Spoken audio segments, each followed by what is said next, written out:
Yo, what's up, guys? Welcome back. We're here with a promised classic SummerSlam watch-along. I decided to go with 1994. Sorry to spring that one on you. In the last episode, I was talking about trying to figure out which one to do for this Sunday. I wanted to do a classic watch-along. We had talked about a few in the past. I know SummerSlam 2013 has come up. We had a lot of recommendations for 90, 91, 92, all of those shows I love. And as I was trying to sit here and deciding between all of those, 1994 just hit me in the head because in a couple of weeks, we've got AEW Rampage at the United Center. And SummerSlam 1994 was the first show to ever be held in the United Center of any kind, of any gathering at all. So I thought that was kind of topical, considering we're on the heels of that Rampage show, or on the heels of the Rampage show and SummerSlam. So I decided to go with 1994, and it was an interesting one. It's not too long ago to where young fans might not be interested. It's very interesting. It involves a pay-per-view, a guy main eventing a pay-per-view who's never main evented one before. We had the double Undertaker thing, arguably the greatest cage match of all time, took place between Brett and Owen. We had the Outsiders Explode, one of my favorite Intercontinental title matches of all time, between Razor and Diesel. And we had Leslie Nielsen and George Kennedy in the house as the Super Sleuths. And it's also a sad day for good mic work on this show because this was the very last pay-per-view appearance of Randy Macho Man Savage. He would take off and head to WCW in November, so he wouldn't make Survivor Series. This was it. And there were no in-your-houses back then. And this was the tail end of Randy Savage in the WWE, and it was super depressing for me heading into my senior year in high school. So I got a lot of fond memories of the show. It's one of my favorite SummerSlams of all time. I have done some top 10 SummerSlam shit before on the channel, and I know I've listed matches and this show itself in my top 10 in terms of favorite SummerSlams of all time. So it should be a fun watch here. We're going to watch it on Peacock. If you pull up, by the way, on Peacock, you're looking for Season 7 under the SummerSlam category. And they have the wrong damn thumbnail up there. They've got Shawn Michaels as champion, which I think is what they used 2 years later for 1996. And they've got that one up here instead of Brett and Owen or whatever. So it's silly. But anyway, just find SummerSlam 1994. It'll be Season 7, Episode 1 on Peacock. And if you're watching on the network or whatever else, just pull it up and get it ready. And we'll hang out here in the chat, let people gather in, see how many people are going to be joining us tonight. I'll knock out these super chats that are here and say hi to y'all, and then we'll get going in just a few minutes. If you're new to these watch-alongs, real simple rule to follow along. It's easy as can be. Just follow the timer above my head. No matter what happens, the timer will not stop running. So if I get hung up, if my SummerSlam buffers or pauses or crashes or whatever, or you have something happen on the other end, once you get all shit figured out, just match up, just sync up to the timer, and we'll just continue following along. It's been working out really well. We've done close to a dozen of these watch-alongs now since WrestleMania time, or since the beginning of the year, actually, for the Royal Rumble, and they're a lot of fun. So we're going to get into SummerSlam 94, one of my favorites, and one that I have a ton of memories of, and I'm sure as we're watching this, I'm going to be sharing all sorts of memories and shit like that with you. So making sure I'm looking good there. All right, we're all good to go there. Good to see Tatanani in the house. The case is closed. SummerSlam 94 time. The case is closed. Leslie Nielsen. Holy shit. What's up, Charlie? What's up, Sam? We got Tomas Aridia. Thank you for the $5. Hey, Greg. Not going to lie, going through some depression this weekend, so thank you for providing me with entertainment and a distraction from that. I'm happy to be here, man, and good luck to you. That's, we all in the chat here have got your back, and we're all here for you. We're all your friends, and we're all happy to be hanging out with you tonight. So anything to distract you from that, I'm happy to do it. Keep your head up. Just know that we're all here, and you can always have this type of distraction on YouTube when it comes to wrestling, and especially here on this channel. So we're all with you, man, and best of luck, dude. And we'll have a fun watch along tonight. I promise. It's going to be good stuff. Oh, good. I'm happy you're here. We Are Pro Wrestling. In case I have a question, although I'm pretty knowledgeable with this time period because I remember it so well. So I should be able to handle everything, but you might know a couple things I don't if I got a question later on. Good to see Deshaun in here as well, and How Wheezy. Sweet. Divine Ricks, welcome, buddy. Got your message on Patreon the other day. Thank you for your support there. Happy to have you. David Brown is back as well. And Divine is popping in with a $5 drop. Hey, Greg, were you planning to do another Slam watch-along after tonight? Yes, I am. I guess it will be next week. It will be the, 14th or 15th? August 15th. There's no pay-per-view, right? There might be an Impact or some shit, but we're not going to worry about that. So yeah, next Sunday, we will do another one, and maybe we can figure that one out tonight. I mean, I'm doing one from the early 90s here, so I think maybe we should think about ruling out 90 or 91 or 92, even though I would love to do one of those. I do like the SummerSlam 2013 idea, though. That's the one that had Brock Lesnar against CM Punk, and CM Punk's about to make his return. So that one might be a good one to do, even though I don't really like doing like more modern SummerSlams because they bore the shit out of me and stuff, but I like the older ones. But that one might actually be good. So we'll talk about it. We'll either make that decision tonight or we'll figure it out tomorrow night on the Raw review, because I'll be back for the first time in 2 weeks tomorrow night for a review immediately following our 3 hours of crap. George Morris is here with $5, dude. Good to see you. Hey, Greg, how are you doing? SummerSlam 94, 10 out of 10. Cobra Kai Season 4 coming in December. I just ordered Xbox Series S Generation console, $300. Wish I knew anything about Xboxes to know if that's good or bad, or a good deal or a bad deal, and what kind of hardware that is, but congratulations to you. Saw the little teaser trailer for Cobra Kai Season 4, really, really limited in the amount of footage that they showed you from the new season, but it definitely gets you hype. All I needed to do was see that fist bump from Daniel and Johnny, and I am ready to rock and roll in December. So, yeah, George, I'm ready for Cobra Kai. I'm such a fucking mark. My God. Also, Ben is here, and Michael Cuomo. Angie's back. What's up? We are pro wrestling in an era where the WWF wasn't selling out buildings. I'm going to talk about this. It's impressive. They sold out 20,000 plus at the United Center. It really is. And I remember around this time, as a WWE fan, I was really concerned about the size of the audience and stuff on Monday Night Raw. I'm like, they are in tiny ass buildings. Some of those Raws could not have had more than 500 fans in them. They were smaller than Full Sail. It was ridiculous, and I was freaking out. So when they went in the United Center, and this place looks so big and so beautiful, it reminds me a little bit of the Staples Center. They kind of aesthetically resemble each other. And when you look around the place, and I remember in 94, I was so relieved that WWE was capable of drawing that crowd, because Hogan had just gotten to WCW. They just did that big bash at the beach, with Hogan and Flair or whatever it was. And I was like, oh, God, So WWE being able to draw this kind of a crowd was good, and the card was good. I really actually did enjoy this SummerSlam, and I just enjoy the feel of it. Everything just kind of had a different feel. It was a different venue. Hadn't seen WWE in a building like this before. Even there was weird acoustics in the building that night with the theme music. It just didn't sound as, it just sounded different. Not necessarily bad, but it just had a different feel. There was just something about the vibe that night that I also liked, because it just felt a little different than what I was used to seeing from WWE up until that point. Good to see a Tim Barsh, Raymond Frand is here, Mike Witt, Ernie, Angie. Like I said, glad to see you here. And Michael Cuomo is here with $5. I'm surprised they got Walter Payton to appear, the best running back in the NFL, along with Barry Sanders. Well, WWE's always had a good relationship with football players, and particularly the Chicago Bears. There was a lot of them in the WrestleMania 2 Battle Royal. Walter Payton was here, and McMichael even passed through a brief time there during the Lawrence Taylor stuff. So it was kind of cool that they were, at the time when I think they were struggling from a financial standpoint, paying Leslie Nielsen, paying Walter Payton. This is a lot of strange spending. Walter actually served a purpose in the match. Leslie Nielsen was there, and we'll talk about how ridiculous the quest for the Undertaker was. Probably the only bad spot on the show is how flat that main event felt and fell, and how ridiculously stupid the storyline was. But still memorable, 02 would be a great watch along. Lesnar, Cena, squash, and 14 would be good. We talked about 94. That would be fun. I don't think I want to do 97. However, 98 we did last week, or before I went on vacation 2 weeks ago. We did SummerSlam 2009, Perfect Torture. I don't think so, man. So anyway, that'll catch up at least the pleasantries from right now, or for right now. Let's get our Peacocks pulled up, or our WWE Network, whatever. Just remember the rule. Follow the timer above my head. If you got to watch any ads first or anything, get that bullshit out of the way. Make sure you got all zeros at the bottom, and we'll do a countdown from 3, and we'll hit play together. I double computer these watch-alongs, so I got my stream on one computer, my cock on the other, my Peacock that is, and I have to hit play and start the timer at the same time with 2 different fingers, and sometimes it ain't easy.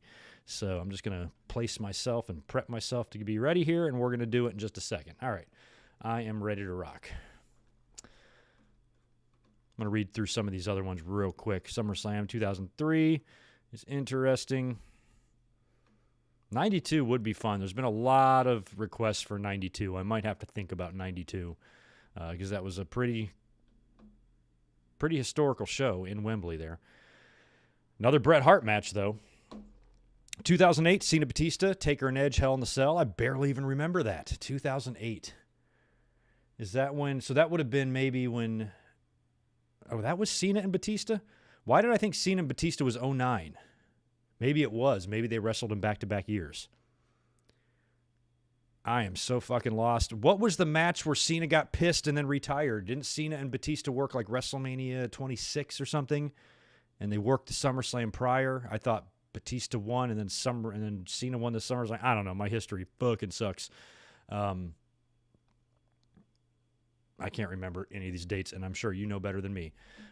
We are pro wrestling. All right. Cool, Shaw. Glad you're here, man. But thank you for the subscription. I have turned on the subscribers can only comment option on the settings there because a couple of days ago we had some crazy bot in here spamming Cornette is God. What a fucking life you must have. Somebody mentioned to me that Salamonster went through the same thing not long ago, and you guys were like, just go to the settings and turn on subscribers only, but I didn't know where it was. So it took me like 5 minutes during the stream to like find it. So I'm going to be setting all of my streams for that. So if you want to comment, you want to participate, you need to be a subscriber. So if you're not, click that button. By the way, it's probably not going to be a humongous audience in here tonight, so help me out with the likes and smash it. Smash it hard. Hopefully, you've got your Peacock pulled up. You got your SummerSlam 1994 ready. According to Peacock, this is 2 hours, 49 minutes, and 4 seconds long. Might be a little bit different wherever you happen to be watching this, but I think for the most part, as long as we, try to match the timer, we should be in pretty close proximity to each other in terms of how we're watching this. So anyway, here we go. I got my finger on the play button. I got my finger on the timer, and we're going to do a countdown from 3. So are you ready? Here we go. 3, 2, 1, play. Perfect. All right. Don't skip the intro. I love that old SummerSlam theme song. Look at that building. I think Macho opens us up, I think. Yeah. I think the word is CM Punk was at this show. At least he claims he was. I don't know why he'd lie. Here comes Savage. Look good in his gold. God, by the end of the year, he'd be at Starrcade. How crazy is that?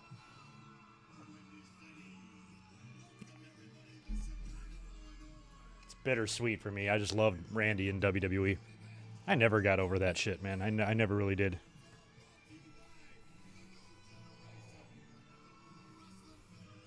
Ben, you intro skipper.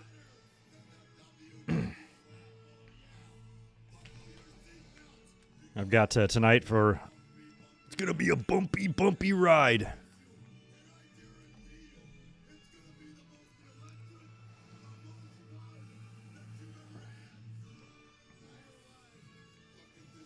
I mean, Macho, he put over WWE all the way till the end, even though the story goes he wasn't happy with his role.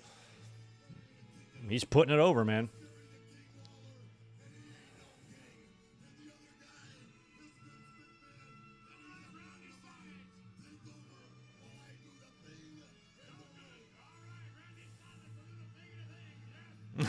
Randy Savage can do the thing and thing.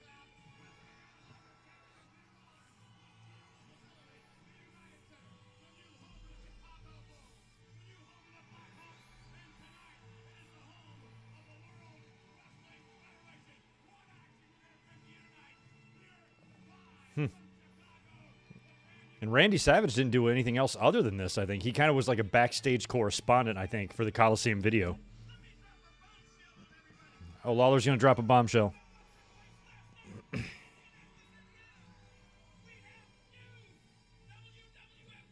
No, Lawler does not wrestle. Lawler is announcing that Shawn and Diesel beat the Head Shrinkers on the house show the night before for the titles.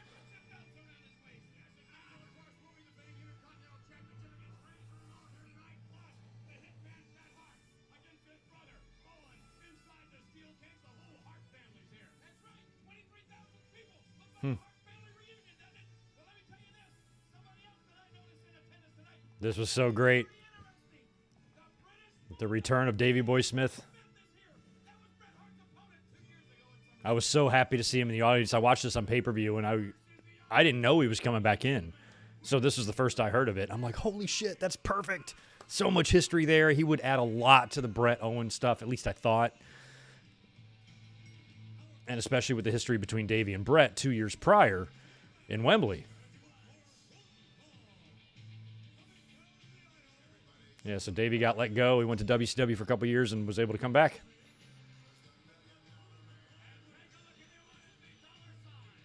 $1 Million Corporation.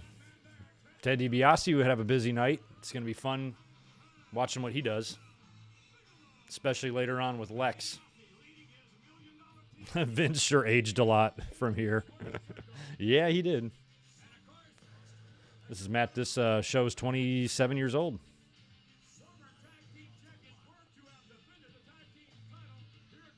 So Vince was in his 40s. Right? 48 probably he was. It's pretty crazy. It's only a handful of years older than I am right now.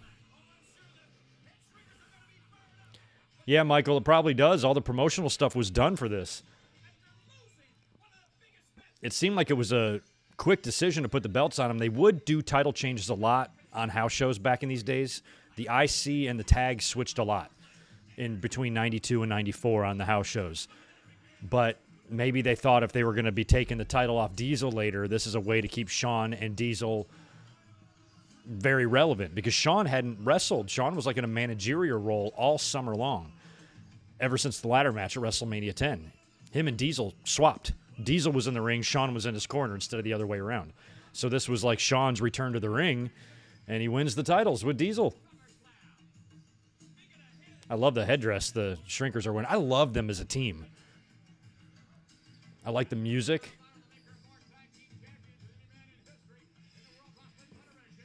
They're a great team.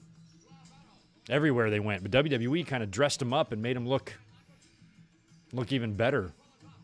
And I was happy when they won the tag belts. Kind of wish they would have had a little bit more significant of a run, you know. I think it was just a one-time deal for them. I don't think they regained. And then Samu would leave and get replaced by Barbarian, and it was just kind of, the magic was over. But I was a big Head Shrinkers fan at this point. What's up, Chris? Good to see you. Thanks for the $5. Hi, Greg. Glad you survived at work last night. Yeah, we had a rough one, but it was all fine. This Luger versus Tatanka match is my first memory of a swerve. What's your first memory of a swerve? Good question. Jesus. I got to think about that. That could go way back. I got to think. I really have to think about that. Honestly, I'm looking at him right now. No, there's got to be something from the NWA. I know one of the earliest ones was Bam Bam. The battle for Bam Bam when he came into WWE, seemingly as a heel, and all the heel managers were battling for him. And then the person that emerges as a babyface manager, and he reveals that he's not going to be a heel, he's going to be a babyface. That was kind of a swerve. That's like an early memory because I was only like 11 when that happened. But prior to that, I got to think.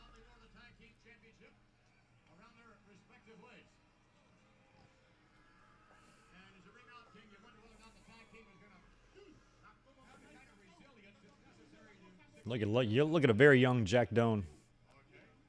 What's up, Alpha?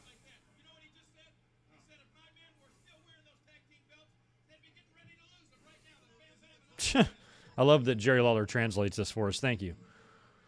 Oh, yeah, Angie. You can see it all in all these guys, man. I mean, you got Roman Reigns' dad out there. You got the Usos' dad out there. And Samu, I can't recall what the latest with him is. Last I heard, he was not in good health. I don't believe he has passed, but I'm not totally sure. That kick Rikishi had.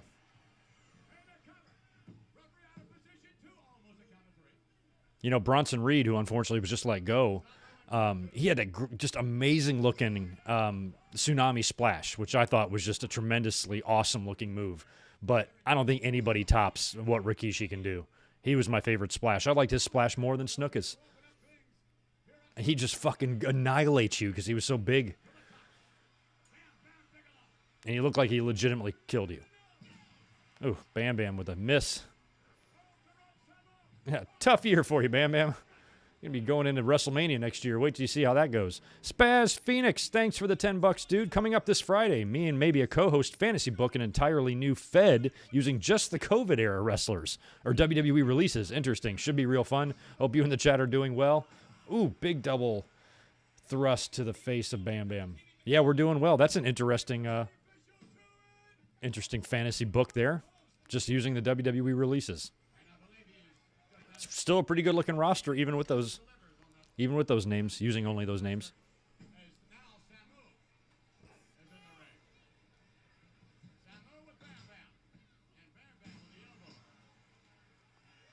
From what I remember, this was a pretty solid opener.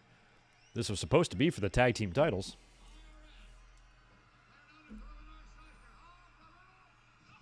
Erwin R. Shyster, that gimmick made me so mad.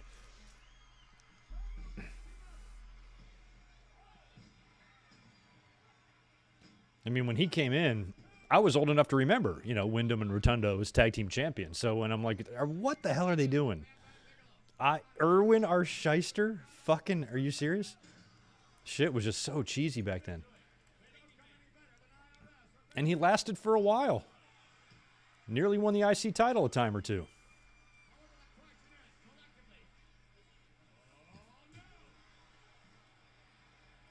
I'm trying to think of other examples of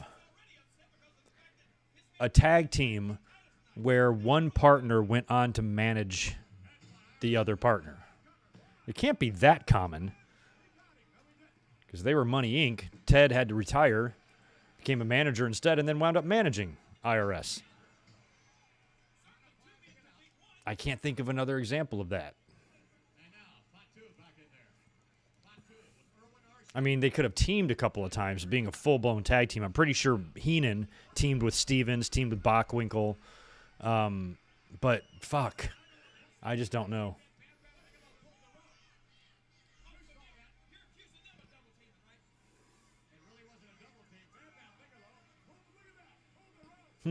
Bigelow for Hall of Fame. That would be nice. He's long, long, long overdue.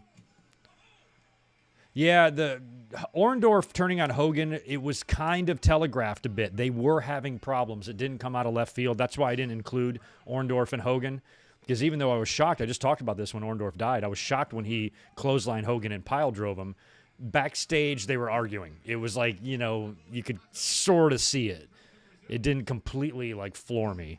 But it pissed me off, and Orndorff was a scary heel to me as a kid, as a Hulkamaniac.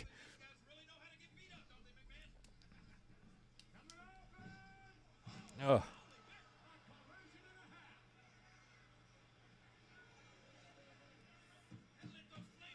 Man, that building is brand spanking new, man. It's got that new car smell. Nitro would run here a lot. Savage would have a famous Nitro in this very building. I think it was like him and Sting in the ring with a baseball bat or something, some weird stare down. I'm pretty sure that was United Center. Yikes.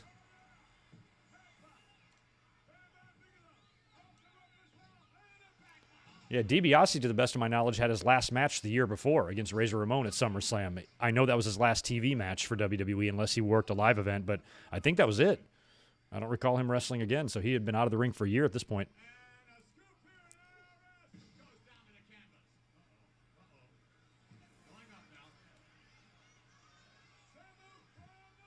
Oh.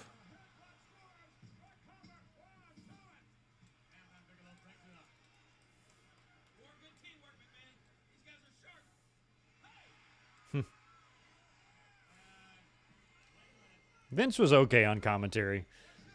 Actually, he was ridiculous on commentary, but my memories of him were always... It's hard not to hear his voice when you think about wrestling from these times. His what a maneuver shit definitely got a little old, but man, he told his story. He was all in all the time. It was his company. Jesus, that splash. Damn, he right in the... Look at... Oh, the pain on Rotundo's face. You could see it.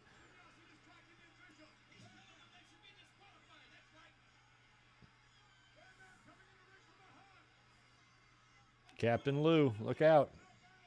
Oh, Lou eats a shot from Bam Bam. Look how little. Like, Lou lost a lot of weight. Oh, Alpha's in the ring. Yes. Yes. Oh, we got a DQ.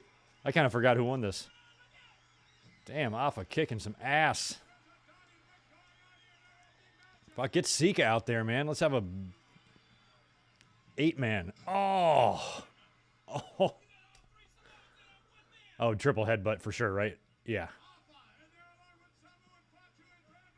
Oh. Poor Bam Bam. Probably knocked his tattoo off.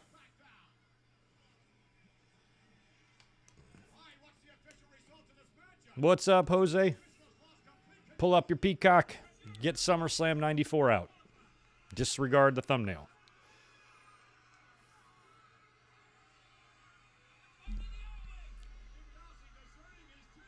DiBiase's like, I'm out of here.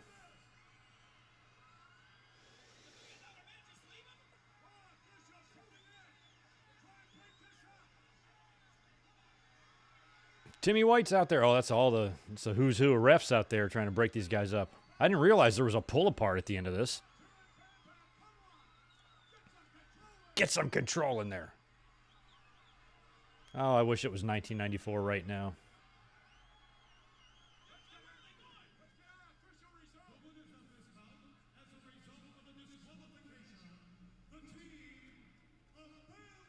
Oh, the heels won. Boo. Bad guys are not good. Look at that guy dressed up in his jean shorts.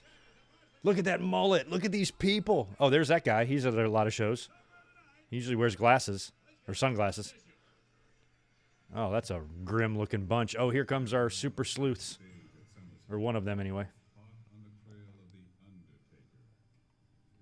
I mean, I guess they were trying to do Naked Gun type of shit here.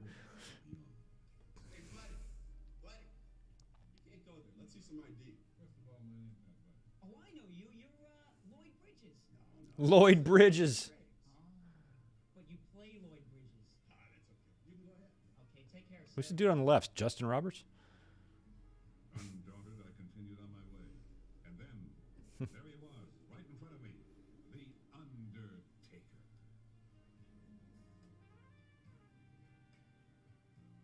Oh, yeah, I don't think Kennedy was supposed to be there. Hey, buddy. My name's not Buddy either. Right, George. What are you doing? I'm undercover. I'm on the case. No, I'm on the case. We're both on the case. They're both on the case because they're standing on a case. Get it? To see what they did there because they put the case on the ground, then they stood on the case. You saw what they did. Okay. I do remember thinking that was stupid and kind of a waste of money, but I do love Leslie Nielsen, and I loved those Naked Gun movies, especially the first one with Reggie Jackson. I want a SummerSlam cup. Y'all, I would like one. I'm not sure the exact date on this. I think it's late August, 94. Oh, yeah, that's right. We get Bull Nakano. She's awesome. She's still a bit active, I think. Or at the very least, recently retired. Bull Nakano's so good. I forgot Luna was with her.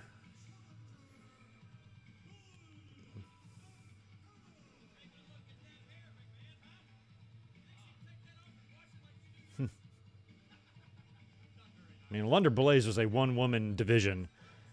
She was the champion. She brought a lot of her friends in from Japan to work with her. And this, I remember kind of being an okay match. This Bull Nakano's a legend. Oh, I know, Thomas. I don't want a modern SummerSlam cup. I want that very exact SummerSlam cup that Vince was holding or sitting next to. That's the one I want. Christmas is coming. You guys can send it to me. Did I miss another super chat? I did. Spaz, thanks, dude, for the $10. Got a theory. Even while WWE is shedding talent, I think he'll roll out the red carpet for Balor and Cole to be spiteful and keep at least 2 ex-Bullet Club guys from rejoining the Elite. Thoughts? I don't even know if Vince knows these guys' history with Bullet Club. Somebody's going to have to point that out to him. But yeah, maybe they're releasing a bunch of people, but at the same time, there's a couple of pieces that they'd rather not AEW have. And Balor and Cole, I think, are two pretty good ones because word is Cole was offered a pretty sweet deal, about $1 million to stick around. Don't think AEW is going to be able to match that. So it's going to be up to him, you know? Because if they match that, he'd likely be leapfrogging some other talent there. You just got to be, it's just hard to manage a wrestling company, So I don't know what's going to happen there, but I can still see WWE making moves to prevent, maybe certain people going there. That's completely plausible to me. So.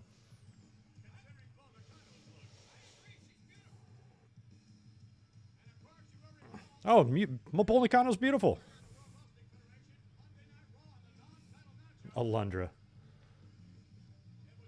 Look at the outfit they got her in. Like, I would have been totally fine with just Medusa,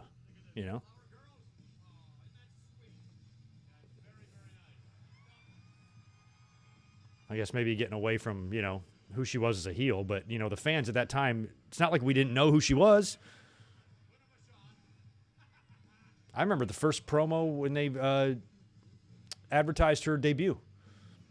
I was like, oh, they brought Medusa in. But I was like, Alundra Blaze is just like, who comes up with these names? I've never met a woman named Alundra before. I guess I've never met one named Medusa either, but still weird. I mean, I like the Blaze name. That's pretty cool. Should probably hang around with Matt Riddle and RVD. Speaking of Blaze.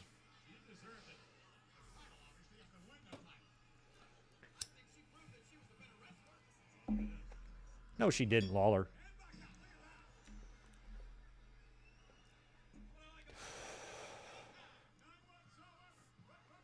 She's so strong, too.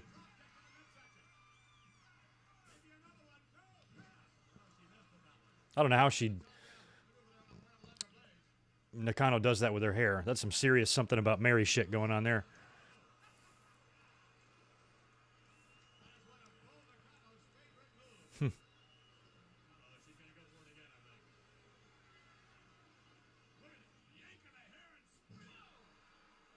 Yeah, the three big stars I remember her working with would be Nakano and Bertha Faye and Aja Kong.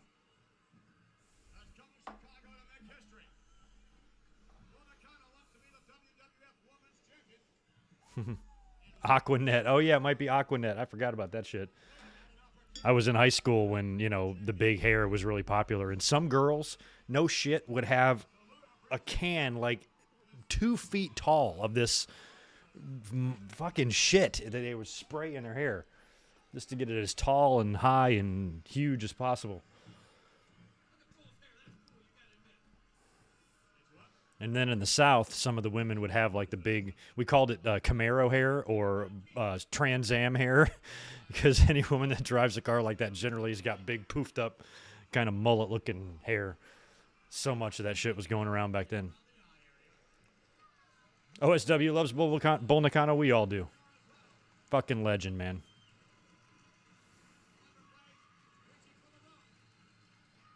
No. Alundra Blaze and Sherry did not cross paths ever, I can't think of now, because Sherry was in WWE when Medusa was in WCW, and then they swapped. And I think by this point, Sherry was definitely in WCW. I can't recall them crossing paths ever. It's a really good comparison. Dream match almost. I don't recall that happening unless I'm forgetting something major. I'd like to see those two go at it. Because Sherry and Elizabeth was always boring to me because Elizabeth was very different than Sherry. But Alundra, she ain't taking on a Sherry shit. And vice versa.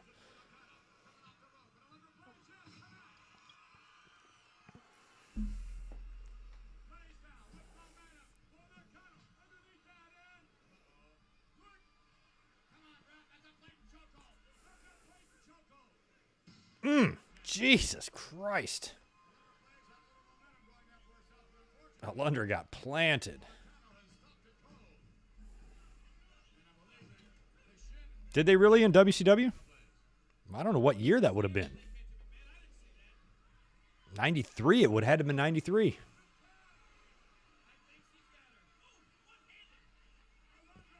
Well, I guess no. It could have been later. It might have been 90. That's right. She did go back.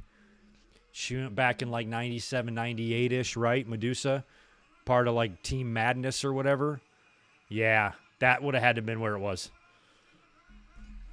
Ooh, I almost spilled my Stella. Luckily, I've got cat-like skills and reflexes. Yeah, that's got to be the time period it was. 96, thank you. Okay. I forgot Medusa went back when Sherry was still there.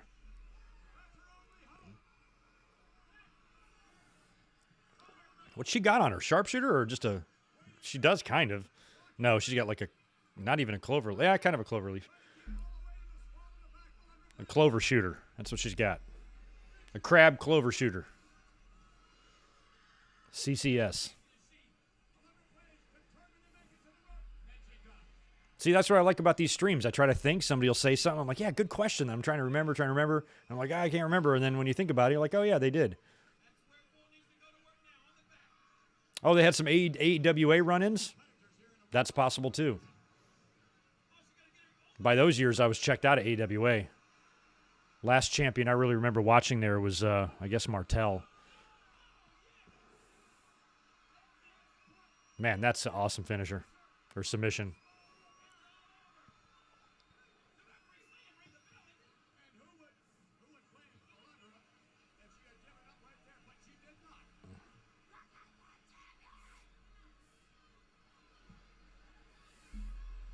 Dog food lid is dildo of God backwards. You're welcome. That is one heck of a super chat right there, Spaz. Thank you.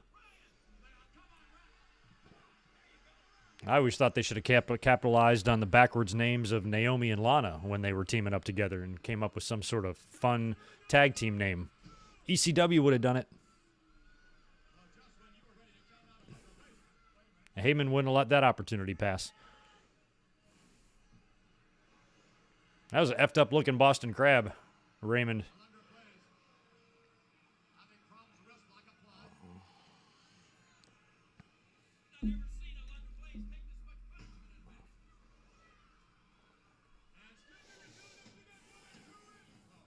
Yeah, Luna and Sherry, man. They were the screamers back then.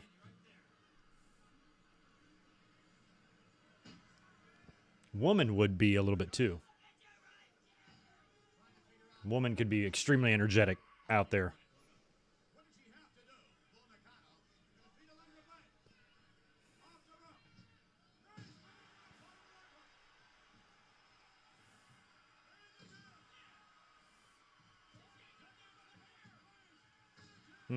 There goes a Lunder. Crowd's into it, man. Interesting first couple of matches to open with here with the tag and now this one.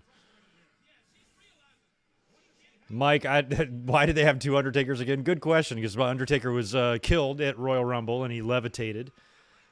And then DiBiase, who was on commentary that night, started saying during his absence that he had gotten the Undertaker.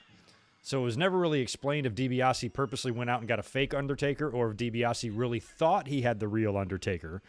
But that Undertaker then split in two into a good Undertaker and slayed the evil one. I don't fucking know. Saying this out loud cracks me up. Man, giving these women some time. I don't know how many minutes in we're into this, but it's been a few.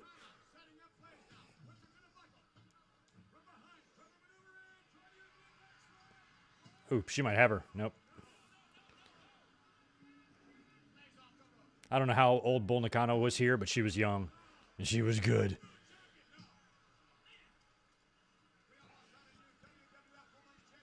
And the hair has just stayed. It's a lot of Aquanet. Half the ozone layer is gone because of that hair.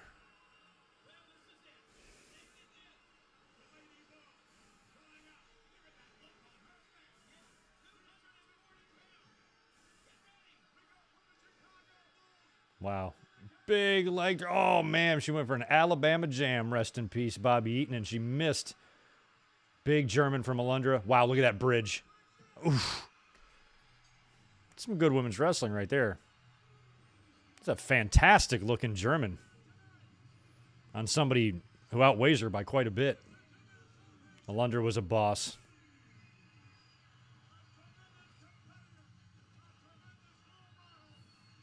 Shut up, Vince.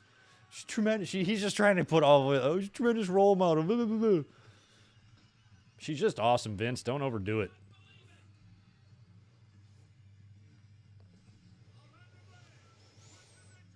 Watch along of Vengeance 06 for Kane versus Kane. Who played that other Kane? I remember learning it, but totally forgot now. Was it Gallows? Oh, check out these champs. Look how good Todd looks. Look at all that gold. That's a good-looking picture right there. That's a couple of handsome dudes standing there with Shawn Michaels. You know something? Between Big Daddy Cool and myself, collectively, we have held the Intercontinental Championship belt for the last 2 years. So we got to thinking the Heartbreak Hotel needs just a little bit more gold. So we decided to go out and become the World Wrestling Federation Tag Team. We decided to go out and become the tag team champions. Big Daddy Cool and the Heartbreak Kid deliver. Just proven. Sean looks more village person in this than he ever has. That is an obnoxious outfit. It will not be a tag title match. It'll be the bad guy Razor Ramon against Diesel one-on-one. Double champions were a rare thing too. Only happened a couple times prior to this. So for me, this was like weird. At least in WWE, double champions were weird. Wow, let me tell you something, bad guy. In the Windy City tonight, it ain't gonna happen. You ain't getting God, Diesel was only there a year by this point. in the Heartbreak. Like where we're at, and that's on top. Bad guy, you had a lot of chances, and you haven't come through yet. What makes you think it's gonna happen tonight? Well, we may be Gonna happen. Ain't gonna happen. overlooking one Not up in here. Bell Hall of Famer, Sweetness, former Chicago Bear, Walter Walter Payton. Payton. News for you. Big Daddy Cool and the Heartbreak Kid overlook everybody, especially you, you little munchkin. I got news for you. He called him a munchkin. Sweetness I love it. and the Heartbreak. You little munchkin. You two cats are gonna be oh so bitter. Oh, let's How stoned was HBK here? I don't think he was stoned. another victory. I don't think those dudes were smoking. I don't think those dudes were taking the pot back then. I think they were taking other things.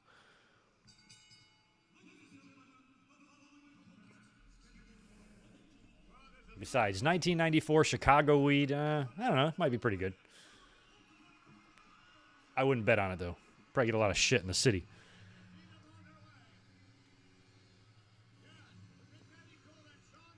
Oh, this is back when Diesel's song was just honking horn.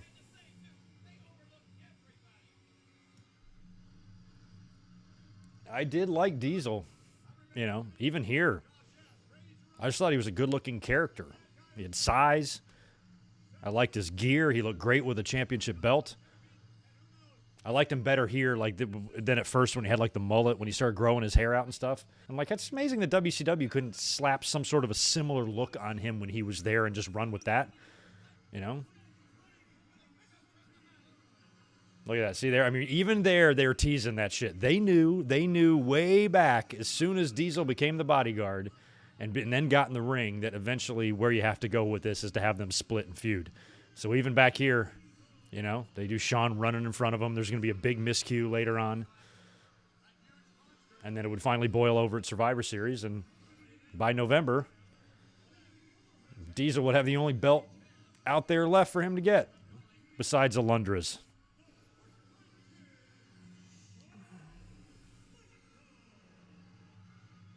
Yeah, I like that theme too, Ben. When Nash returned, it was kind of a callback or a nod to his Diesel theme, sort of.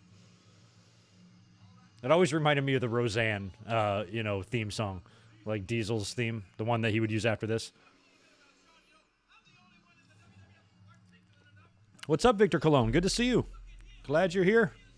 Thanks, everyone, for being here. Smash that thumbs up button for me if you don't mind. If you're just joining us, we are about to start the Intercontinental title match. Diesel defending against Razor Ramon. The Outsiders explode. Tonight we've got Dabzilla Strawberry Banana Rings, 1,200 milligrams. These are no joke. So I ate 2 of them. We'll see what happens. Look at Walter Payton. He is not a munchkin. Running backs are notoriously short, but Jesus. I think in a real fight, Walter Payton would fuck Sean up. Something terrible. It would have felt like he got beat up by 10 Marines.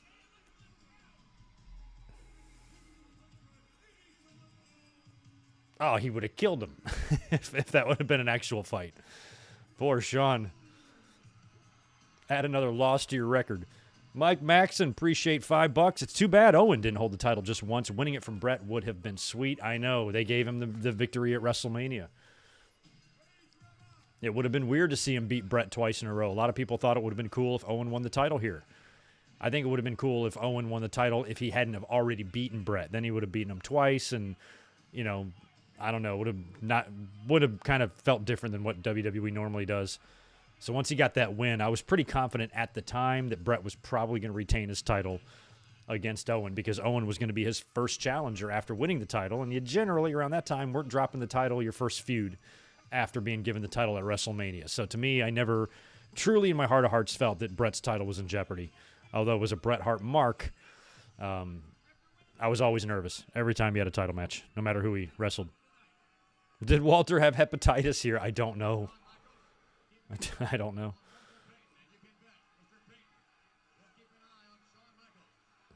I don't think he's going to do a blade job, so I don't think it matters.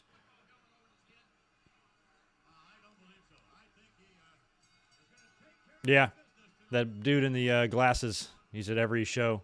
I've met Vladimir. WWE did a little piece on him not long ago, and he's been in so many pay-per-views in front rows, and I got to sit next to him at the King of the Ring in '99 and talk to him a little bit. And he was pretty vague, you know, just like, I just travel around. And I was like, who do you know? Who are you? Whose kid are you? You know, and like, how are you always in the front row? He's like, I just travel around and go to the shows. It's like, interesting. Super nice guy. Look at Hall and Nash being like, hey, Chico, in 2 years, man, me and you, we go to Atlanta. I'm going to get a whole bunch of denim. Like, lots of denim.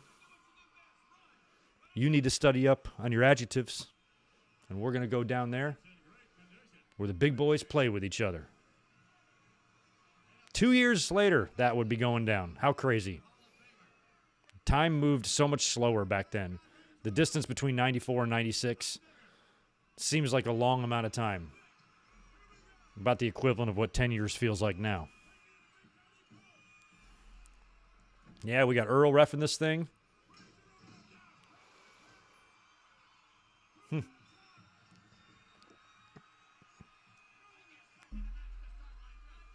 I was pretty bummed when Razor lost the title to Diesel, I remember, because I thought that ladder match was so good and wanted to see Razor have a healthy run. So when Diesel beat him on TV, I was like, oh, man, that sucks. But when they scheduled the SummerSlam rematch, I felt pretty good about Razor winning the title back. There's another piece of trivia. Has anybody won the Intercontinental title or the WWE title, for that matter, at the... Well, no, I guess that's not true. I was thinking Razor won the title at WrestleMania. He didn't. He was the champion. He retained. So I was trying to think if there's... I thought he won the Intercontinental title at WrestleMania and SummerSlam. I'm like, that's pretty rare. But technically that's untrue because he retained. Vinny Vegas versus the Diamond Stud.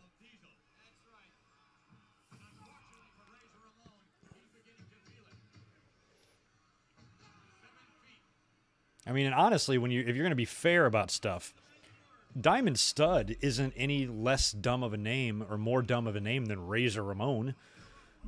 But that Razor Ramon shit, for some reason, just fit him. You know? It's kind of a kooky name, but it just worked for him. Because he had much the same look as the Diamond Stud. He wore the vest, I think, when he came to the ring. He still had the same hairstyle. Wrestled the same style, virtually.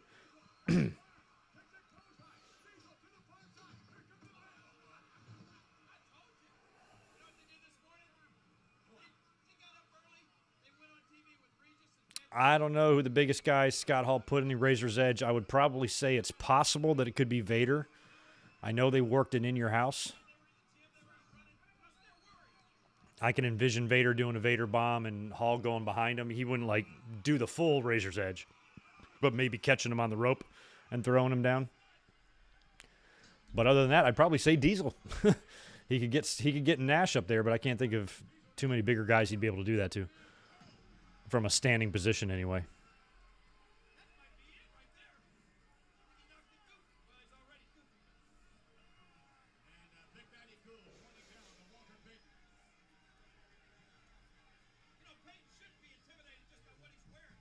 Ahmed Johnson. I think Nash is bigger than Ahmed.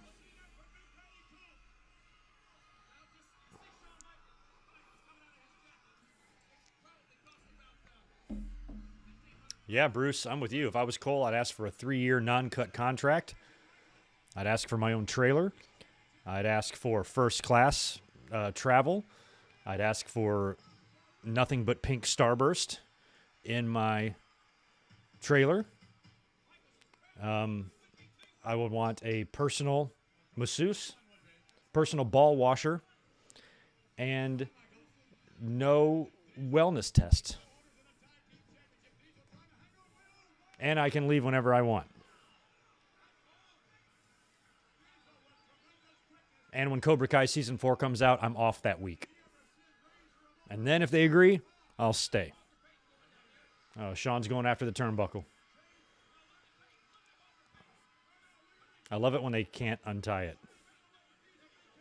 I would, actually, that's something I would be willing to pay for. Nothing crazy, but if there was one of those, like, old 80s or 90s WWF turnbuckles that was out there on eBay somewhere, I would like to have that.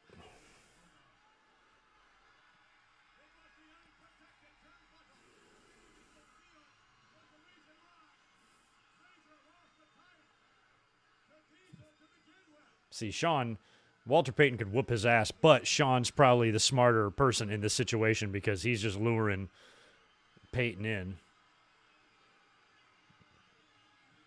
He knows what he's doing. See? Look at there. And now he can run over there. Look at that. Oh, flying clothesline to Razor. Sean's smart. Damn, that was a pretty good-looking clothesline, though. Sean is managing to avoid... Or Walter Payton's basically not doing his job right here. No, Charlie, I did not like Taker versus Taker. I like how Sean's helping with the count.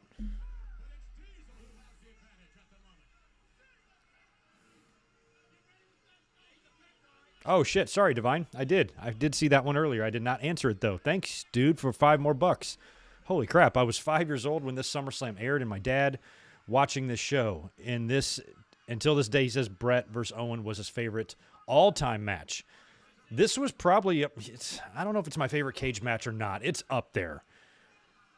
They managed to make it one of my favorite cage matches ever without really being too barbaric, you know. But it's weird with cage matches when the object is just to escape the cage, when the object is to, like, run away and escape and that sort of thing. And it's just, I've never known how truly I felt about the rule. But Brett and Owen made it exciting. They made it really, really exciting because they were two different wrestlers that usually don't wrestle in cages. Back in the day, it was Hogan and Orndorff, Andre and Kamala, Snuka and Morocco, and guys like that. You know, now they're putting actual wrestlers in there who can use the cage a lot more creatively than other people have. And they had a hell of a match. It was good stuff. The story with the family not being able to get in, all that was really well done. I agree with your dad. Although I like the WrestleMania 10 match a lot.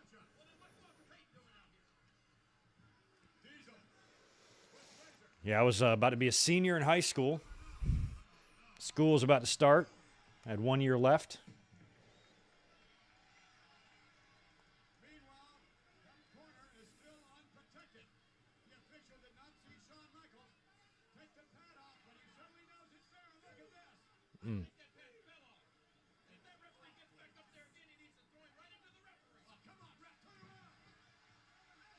Damn, Sean is just getting away with everything.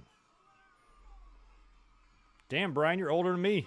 You're an old man. We got old man in the house here. Brian Childers. Everybody call him out for being old. I'm glad I'm not the oldest one. I'm just going to have to make fun of you now because I'm always the oldest. So not now. I got a guy at work. He's 6 weeks older than me. That's all. And so he turned 40 before me. And for that 6 weeks, I made his life a living hell. Reminded him every day that he's 40. How does it feel to be in your 40? Does that feel weird? Because I wouldn't know, because I'm only in my 30s. Unlike, for example, you, who's like 40. And I just fucked with him so much. And he got so mad. And then finally, when I turned 40, he gave it to me. But he's older than me, and I never let him forget it.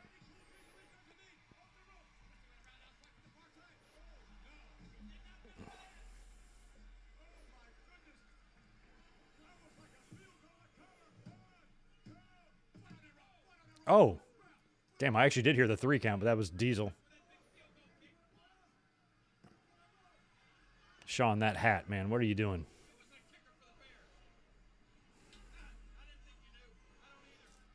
Yeah, Earl did not hesitate to stand in people's way and prevent them from doing shit. He had balls of steel, that guy. Yeah, the Owen Brett rivalry was good. I loved it too.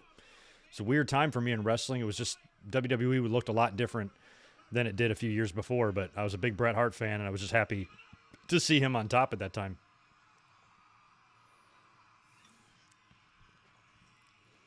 The fans are the only people that missed the blue steel cage. It was absolute misery to work inside of, apparently, but I have fond memories of it. I always liked the way it looked.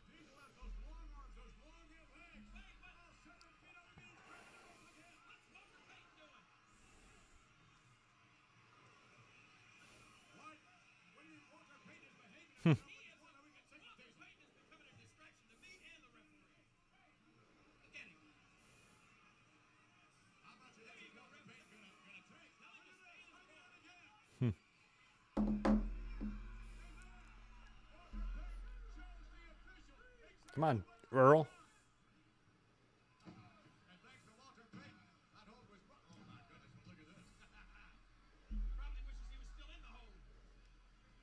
I did a top 10 SummerSlam, favorite SummerSlam matches of all time video a few years back. This match was on it.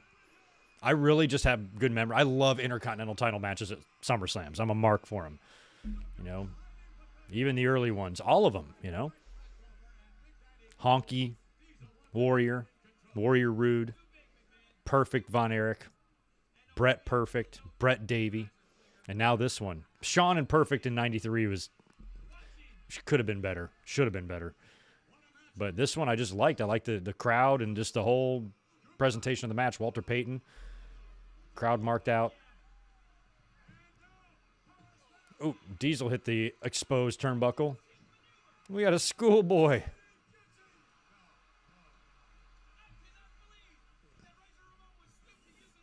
Oh, my God, Lawler. What a knee lift. Holy shit. Look at the sell by Nash.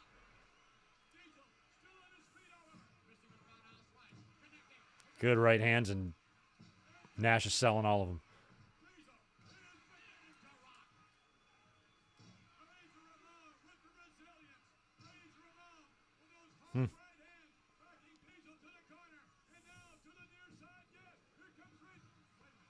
Oh, nice by Scott Hall. Ducked underneath.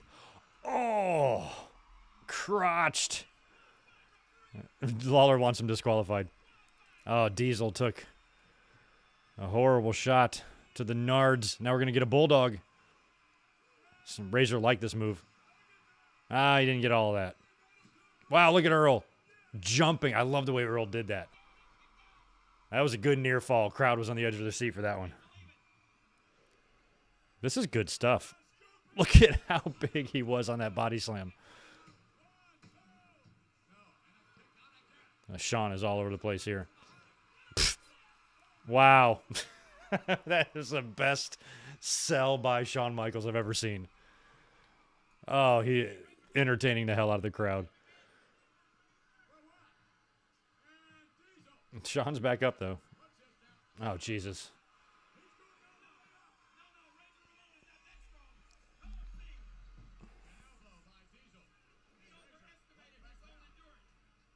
Man, that's sell by Shawn Michaels. That was SummerSlam 2005 worthy selling there.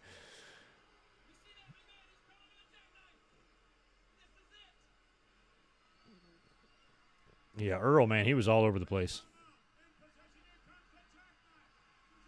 It's the jackknife. Nope, backdrop.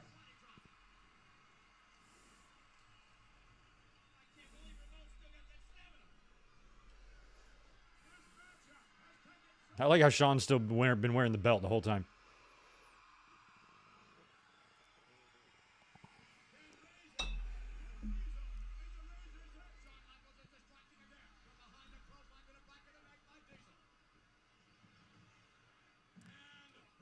Big shoulder tackle.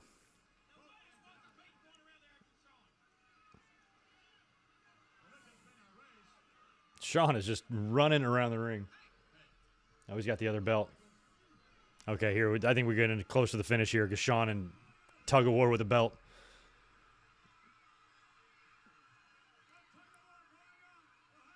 Look at Sean said now, let go now.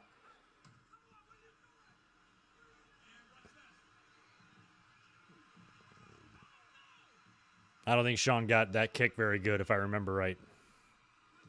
He's been doing all of this. How is that belt not falling off of him? It's not even snapped all the way. Like, if you just breathe real hard or stick your gut out, you're going to pop those snaps off. I think that's the biggest miracle of this whole fucking match.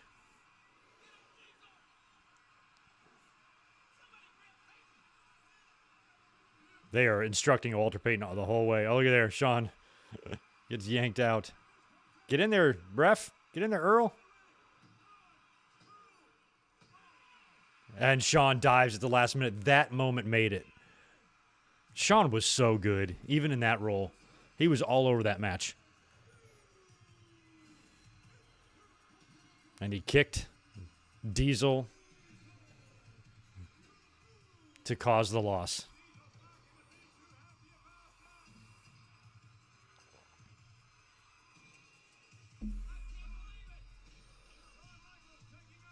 See, they're already teasing the shit here. It's right off the bat. You got problems between these guys.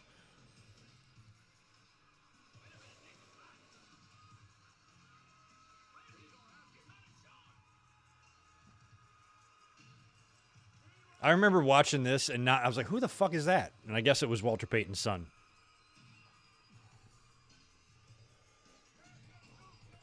Yeah, Charlie, SummerSlam 98. Were you here 2 weeks ago? We just did that watch along. We watched Highway to Hell together. It's the night before I went on vacation.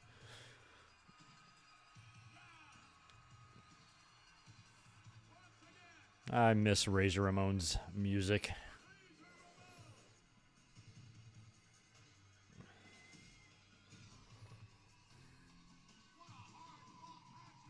It's a good match.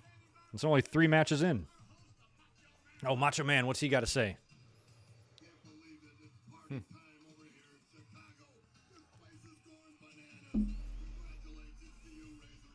Mm-hmm.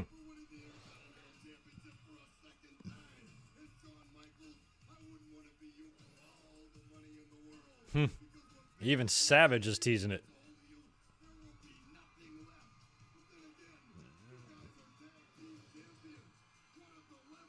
What a dilemma.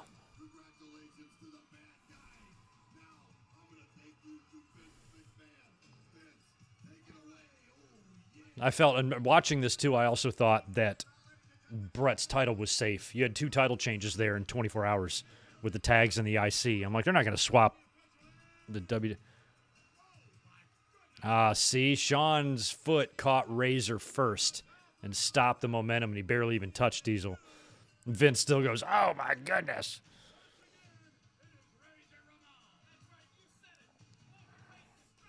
Yeah, Walter Payton would pass away not long after this. Boy, you are opinionated. That's right, Steven. This is Randy would debut in that gear, that gold gear. Congratulations to the bad guy, Chico. Razor Ramon, he once again becomes WWF Intercontinental Champion and absolutely awesome. Todd, the earring. Wonderful. And the Native American superstar Tatanka. Gentlemen, before we do anything, Luger and Tatanka. results of the WWF SummerSlam Hotline Opinion Poll. Thank you. I wonder if I voted on this. I might have. Yes, you did, Lex. You sold out, you punk. 4% of you said yes.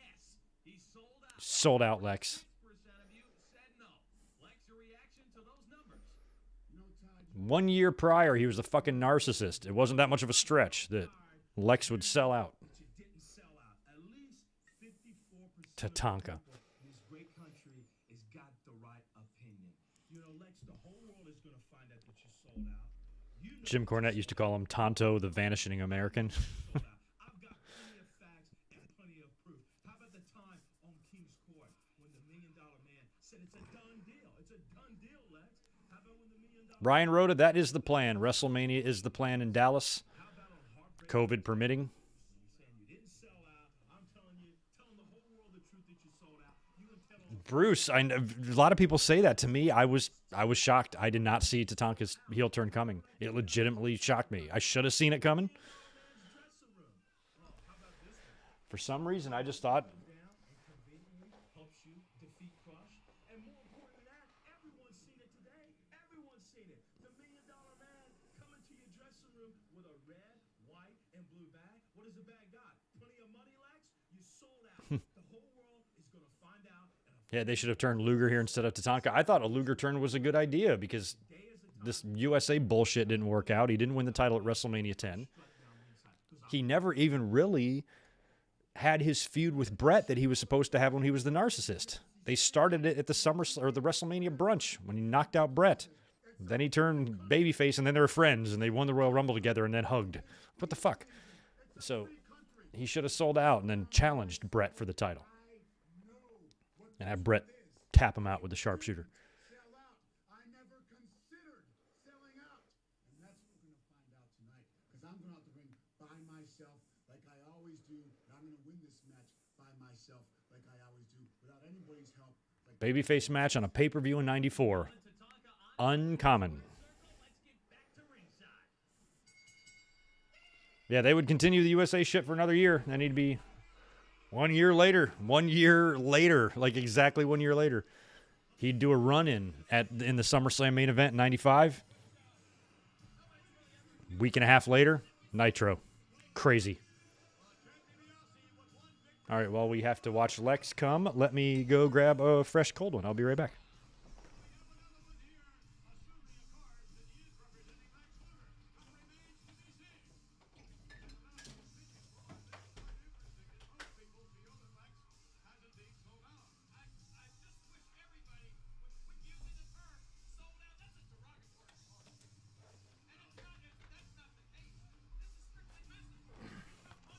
SummerSlam 94. It's sealed. Fucking sealed. How awesome is that? So we can't watch it.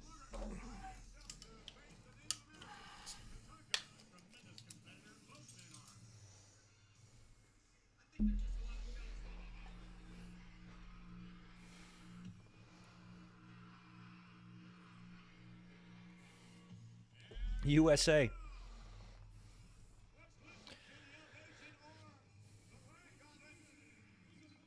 His music was weird.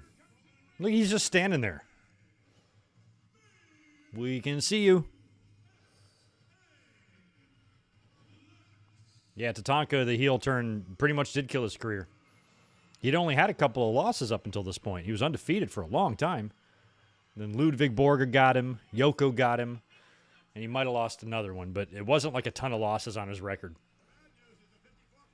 And he wouldn't lose here. Or would he? Maybe it was a DQ. Or no, he beats him. He beats Lex.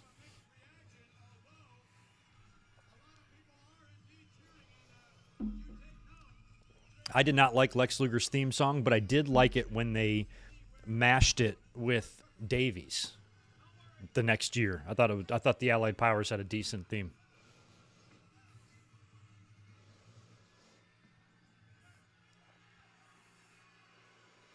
I'm not sure. Comparing Lex and Sid brain sizes, not sure who wins that head-to-head.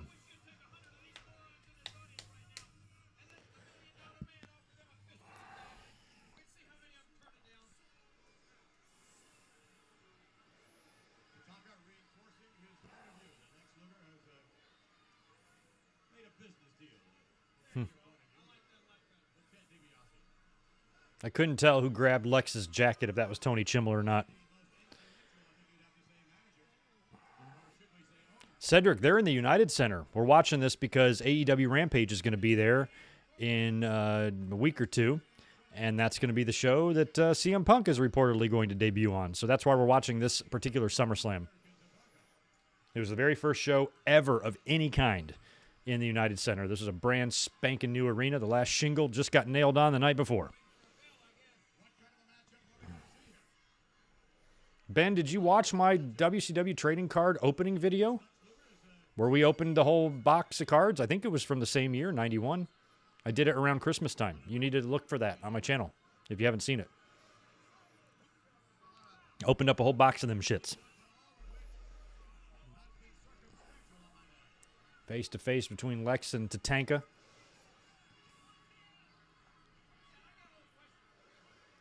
Tatanka had kind of dropped the red hair. Remember when he came back? Came back in like 05? That was like the most random thing ever.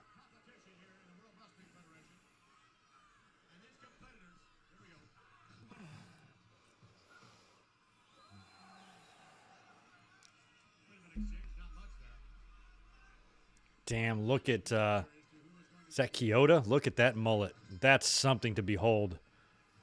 Look at that mullet. I mean, there's 3 mullets in the ring, but the ref's is the best. Should win an award for that. Holy crap.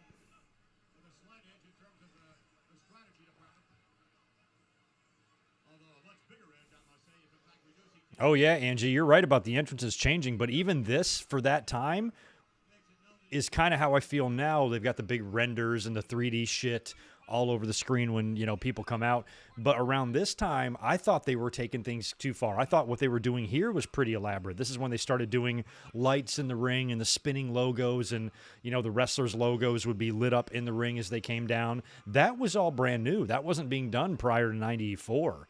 Maybe a little bit in 93, but I don't even think so. This is kind of a 94 thing. So prior to this even, it was even simpler. They started playing around a little bit around 94 with the really elaborate pyro, like Diesel and Razor's pyro, for example, were really elaborate presentations that hadn't been done. Even The Undertaker, you know, they would turn off the lights for him, but that was it. There was no purple lights and no shit, nothing like that. No spotlights. They started getting cute around 94, but then prior to this was when it was much more simple. And then if you go back a few years prior to that, it was even simpler than that because not everybody even had theme music. It wasn't weird to see somebody come to the ring in the 80s to no theme song. It was actually pretty common.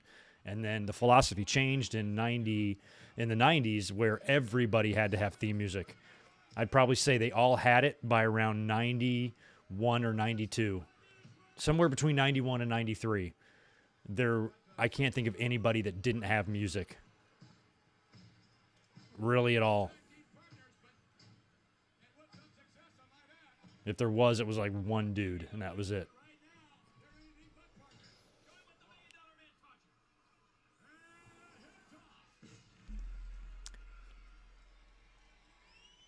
No, Ben, it was 96.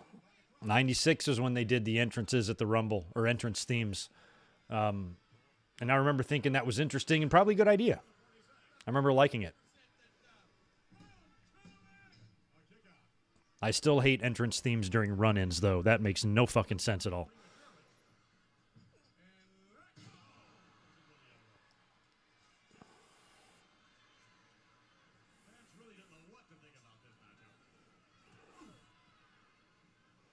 Yeah, back in the day, just off the top of my head in the 80s, Andre, Bundy, Stud, Jake Roberts, Duggan, and Jake and Duggan would eventually have themes, but at first they didn't. Lots of heels. Morocco, Ace Orton, no theme for them. Iron Sheik, Nikolai. A lot of guys just didn't have... in some babyface, I don't think the Killer Bees had a theme. And they were a babyface tag team. I don't think they had a theme song. Trying to think other babyfaces that maybe didn't. Hacksaw was the big one that I remember as a babyface that didn't have a theme.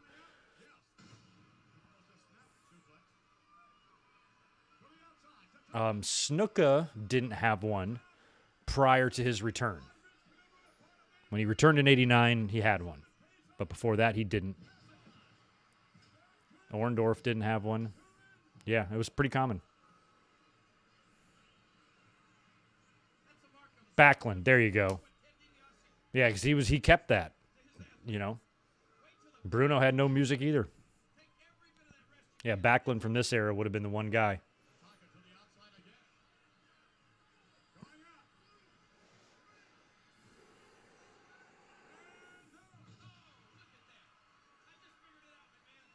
I mean, these guys are having an okay match, I guess, but at the end of the day, it's still Luger and Tatanka.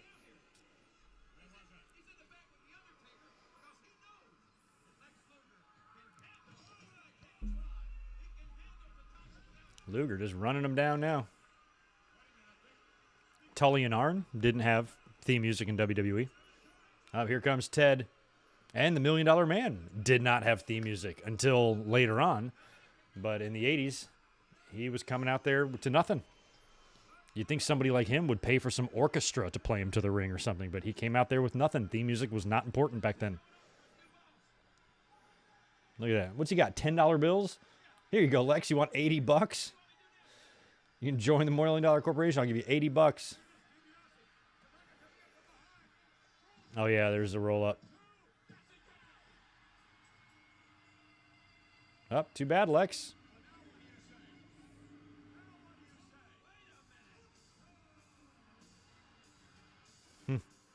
Tatanka just took advantage. Yeah, Hercules didn't have any either until he was a babyface. Earthquake, Bravo. Oh, wait, Bravo did. Oh, yeah, so did Earthquake.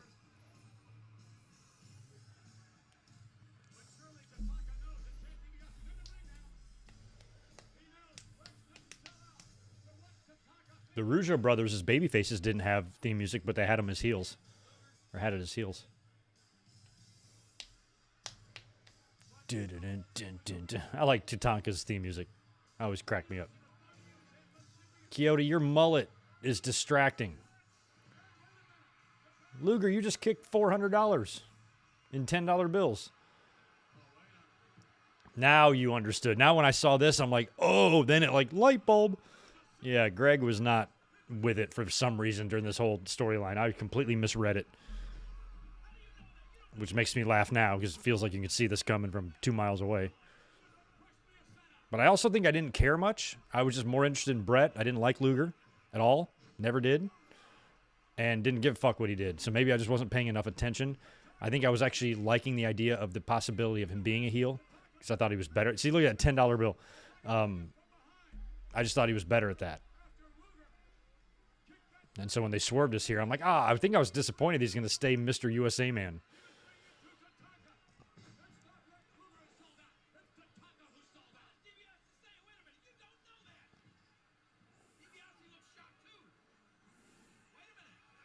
And then see DiBiase's instructing him.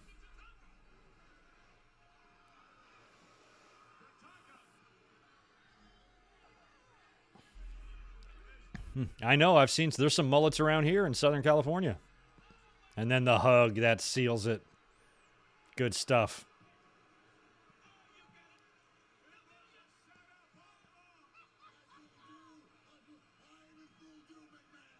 I even fooled you, McMahon. Lawler, you look ridiculous. Put a shirt on, for fuck's sake. God, you look like an idiot.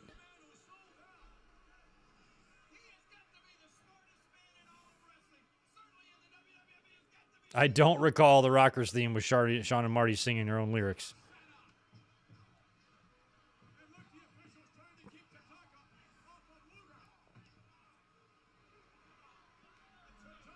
Oh my God, Kyoto's mullet is just unbelievable. It's magnificent. Makes me wet. Luger loses 2 SummerSlams in a row. What did he do the previous year? Oh, yeah, Yoko. No, he won. He won via countout.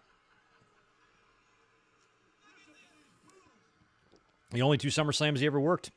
He didn't work 92, and he did a run in 95.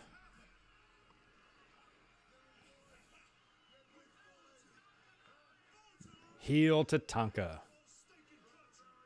I like how they would do when he turned heel. They would do that beginning part of Tatanka's theme, that yee, and then it would transition into the $1 Million Man's theme. I always thought that was funny.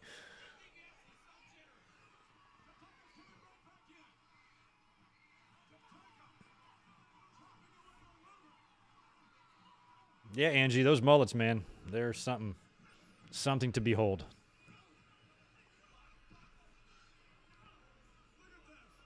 I tried to have my shirt match the SummerSlam poster on the screen. I came really close. I just got the blue off by a little bit.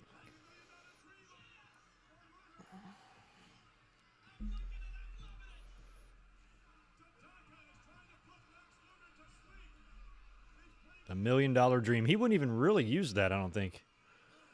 He still did the Samoan drop as his finisher.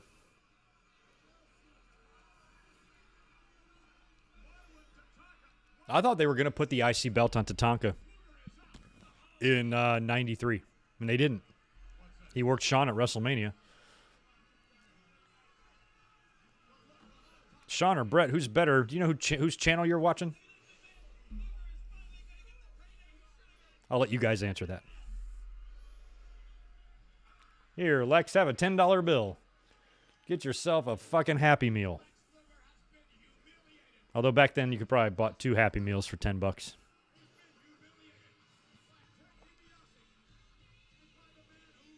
Yeah, fuck you, Lex Luger. Too bad.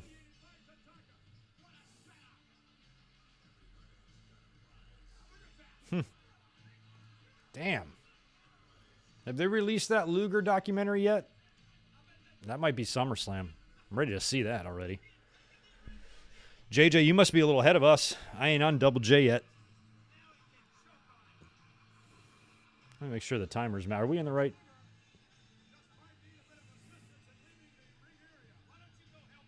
Oh, yeah, we're good. They're not showing much of Davey on the outside. They're kind of keeping him hidden a bit. But he's ringside. Oh, no, that is a $100 bill. Holy shit. It really is. There was some hundreds in there. Way to go, Vince. Way to go, Vince. Chris Ludecki, thanks for the $5.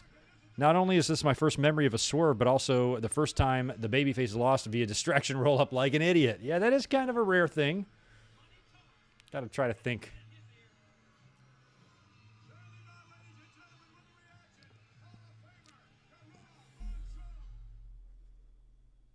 Oh, Gorilla. Gorilla's on the phone.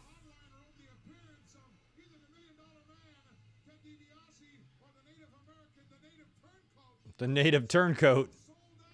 They got Gorilla on phone duty? I would have rather had Gorilla and Vince on commentary. Heenan was gone. He was already in WCW, so was Mean Gene.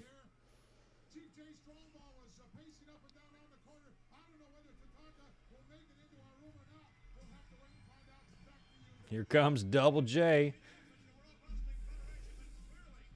It would take him a little while to get moving, too. Jeff Jarrett. He was in WWE about a year. Then they finally put the IC on him.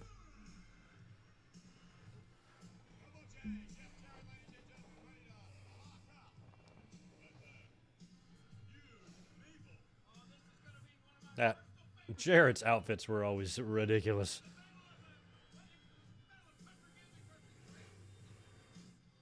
That's right, Steven. God. I forgot. I mean, I didn't forget, but yeah, the timeline matches up. Gorilla had just lost Joey Morella on July 4th. This was late August.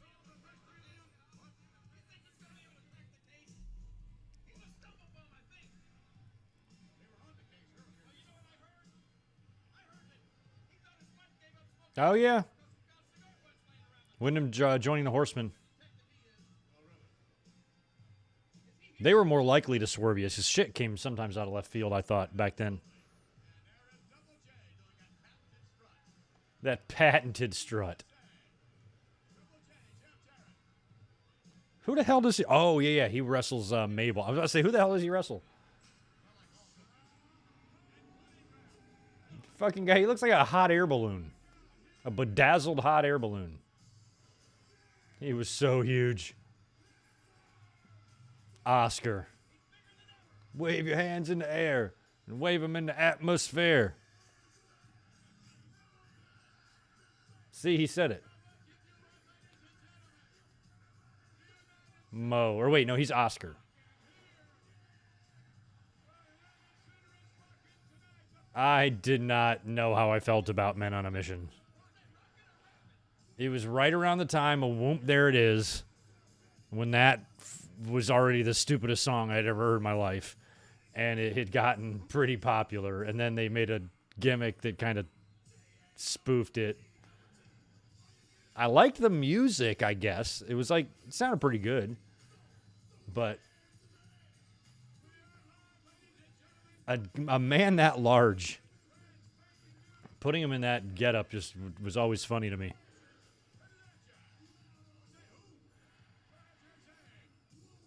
Jerry Lawler and Vince McMahon has got no business saying, whoop, there it is. Don't even think it.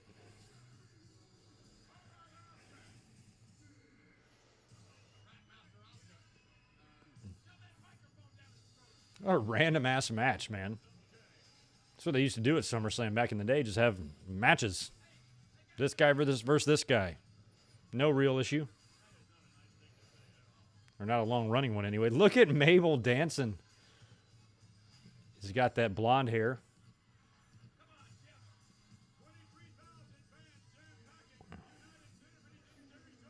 What if you wave him like you do care? Is it different? Boom, there it is, was a year old. Yeah, I remember. I liked this era's rap and hip-hop a lot, but I did not like whatever the fuck that was. Ugh, so bad. Ain't not great. And I detested, even at this age, I wanted nothing to do with country music. So I'm pretty sure I was rooting for Mabel here. Give me rap over country any day.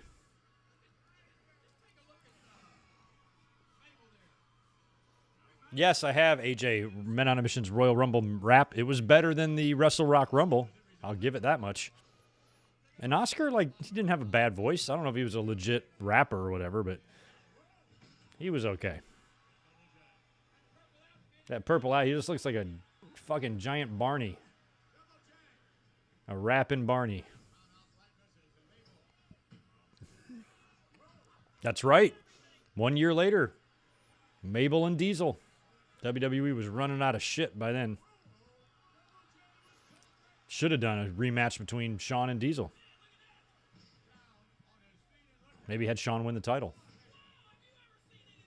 And then lose it to Brett at Survivor Series. And then win it back from Brett at WrestleMania 12 in the Iron Man match. That's what you should have done. That would have made a great 95. 95 was balls. It sucked. I like Nash, but his September or his August, September, actually the whole summer, his whole fucking run, you know, in October and September and going into that Survivor Series match with Brett, like it wasn't much of a run. Oh, you pushed Oscar down, you fucking asshole, Jeff. Oh, and he trips Mabel. He's got him down. Look out. Yeah, if I could rebook that, that's the way I would do it. I would have maybe not had done that messed up thing where you caused Shawn to be a heel, or caused Shawn to be a babyface after WrestleMania. You know, just have Nash, you know, win or something, and then Shawn gets the rematch or something here, and wins, or in '95 I should say, at SummerSlam, and then he wrestles Brett at Survivor Series, and Brett beats him for the title. And then Shawn goes babyface, wins the Royal Rumble, gets a shot at the title at WrestleMania. You do a rematch, Iron Man match this time around, and Shawn beats him and wins the title. That would have been better. Would have left Diesel a little bit out in the cold, but who cares? He'd go to WCW anyway. Hindsight's 2020. Rhodey wasn't here yet. I don't think Rhodey turned up until 95. Or really late 94.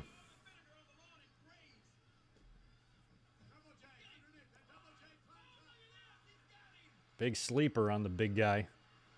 Jeff Jarrett says, I got him. Yeah, you got him all right. I think he's got you. Oh.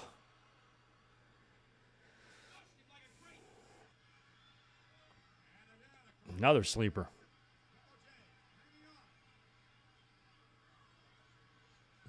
Yeah, Mystery, I was too. I had Chronic and Doggy Style in my portable CD player that was Velcroed to my dashboard. I'd be rocking that shit hard. Chronic's a great album.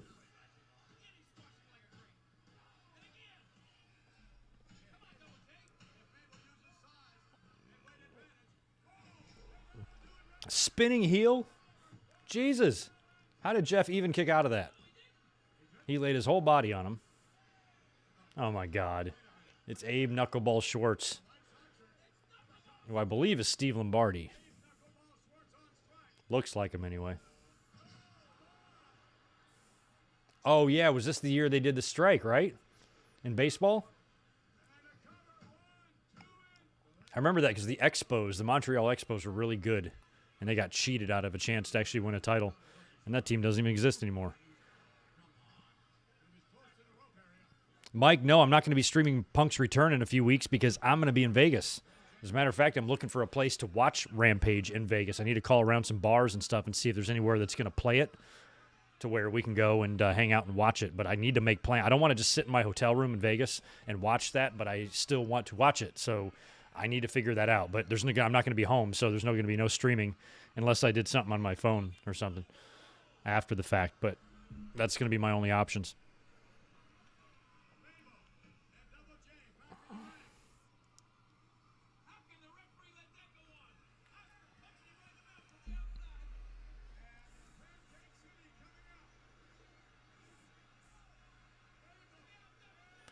Wow. I like both Biggie and Tupac. Might lean just slightly more towards Biggie, a little bit. But it was around that time in the late 90s that I started getting out of hip-hop and rap a little bit. Not completely out, but paying less attention, I should say.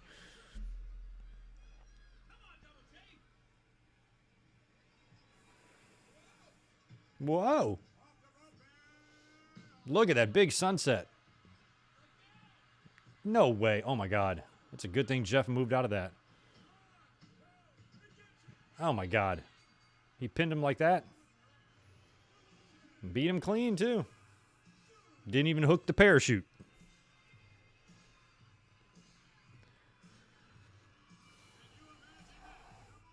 Hell no. I'm going to SummerSlam. I'm not going to sacrifice my fun just because they're assholes. I'm going to go. I'm going to have a good time. Vegas is awesome. WWE would never ruin my good time. Fuck them. So I gave them money for tickets. Who cares? I get to go meet fans. I get to go hang out. Get to watch what's hopefully a pretty good show. And if I didn't buy the tickets, somebody else would have. So, but I don't know if I'm going to be bending over backwards to go any other shows other than something major like a WrestleMania. I would really like to hit up an AEW pay-per-view at my first available opportunity. Oh, Vince is going to talk about something. Oh, yeah, Super Sleuths.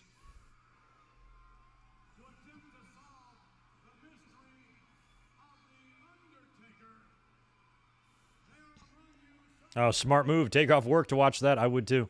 You're not going to want to miss that. You're not going to want to DVR that either. You're going to want to feel that. Oh, God. Vince has got to be the one to put this over. Yeah, we are. Yo, Vince, you're blowing their cover. Fucking idiot.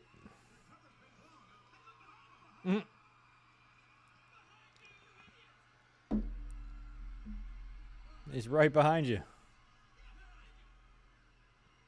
Nothing there. I don't know what the fans are talking about. Yes, Kit Kat, I am going to be at SummerSlam this year. Got really good seats, too.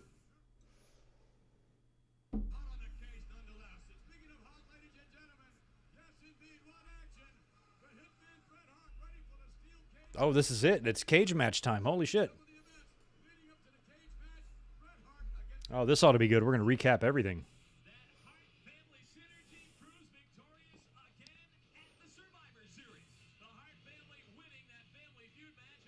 Now they're going to recap Survivor Series, Rumble, Mania, everything that led up to this. Look at Stu. Boston Bruins.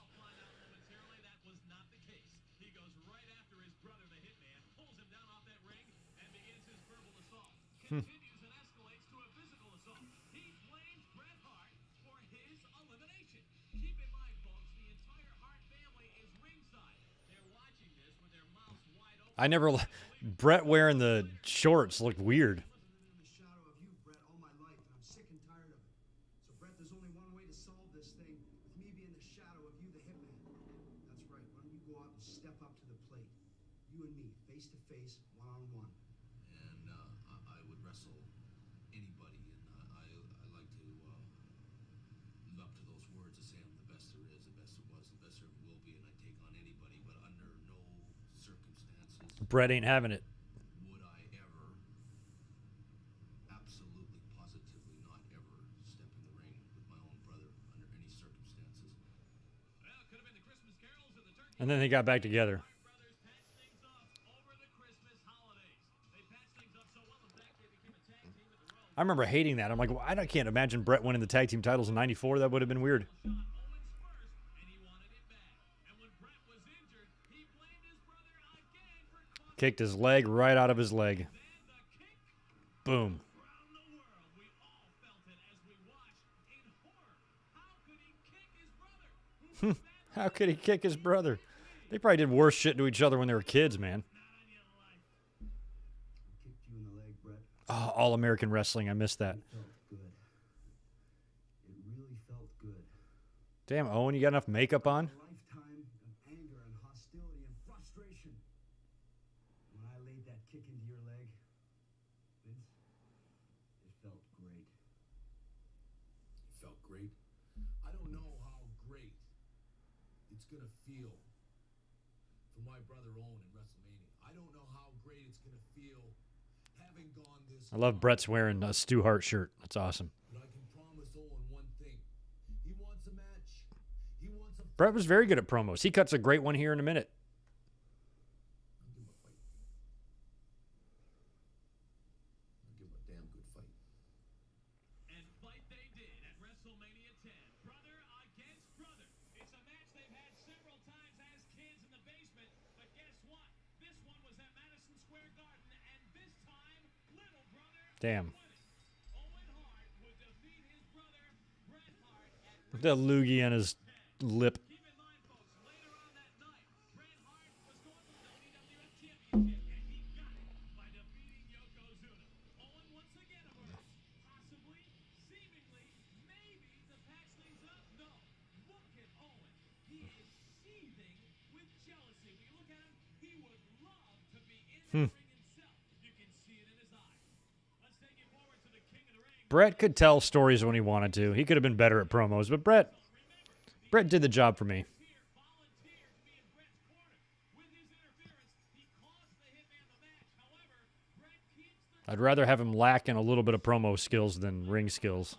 as the King of the Ring tournament unfolds. And then Anvil got involved in this. That was funny. Finals for the King of the Ring between Razor Ramon and Owen Hart. He clotheslines Razor Ramon in order for Owen Hart to become King of the Ring, and that's exactly what happened. It turned out to be a well-orchestrated plan. See, the only reason the Anvil was with Bret Hart was to ensure he would not lose the title, and therefore Owen could win it from his brother Bret. Just listen to this unbelievable acceptance speech from Owen Hart. Poor Razor. He was in 2 King of the Rings and got eliminated by 2 Hart brothers. Known as the King of Hearts. The King of Hearts. And The King of Hearts. to remember it with respect for the King of Hearts. No problem, Johnny Lawrence. I will. Just 3 weeks ago, we saw how upset the Hart family is at Owen and the Anvil Jim Neidhart. Let's look Bruce. Bruce, this was supposed to be my angle. I was the one supposed to do this.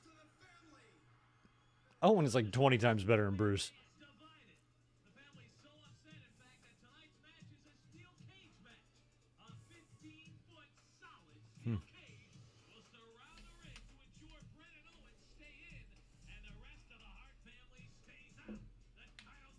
Big cage match. World Wrestling Federation title will no longer be yours, Brett. It's over. It's over, Brett. It's all come to an end. You are finished. Come SummerSlam, there's going to be a new I like this promo in the dark. me, and the whole family is going to jump on my bandwagon. This will be settled between you and me, Brett. Nobody is going to interfere. It'll be settled, and I am going to become the World Wrestling Federation champion. And I want you to take a look exactly how it's going to be on that hot summer night. Yeah, I remember Bruce when that came out. When Owen won the title, it was in the magazines. And you know you used to cry. Well, it's going to be the exact same thing in the summer. Ray Rougeau interviewing Bret Hart. It's fucking awesome. 15-foot high steel cage match with the World Wrestling Federation Championship belt draped over my shoulder. And Owen, you're going to cry yourself a river of tears when you get used to the fact that you lost to the excellence of execution, the best there is, the best there was, and the best there ever will be. Bret means business.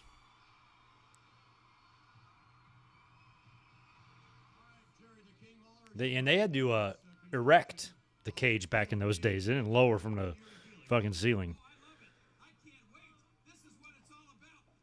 This is the second blue bar steel cage match in 4 years in WWE at SummerSlam, and I believe it would be the last.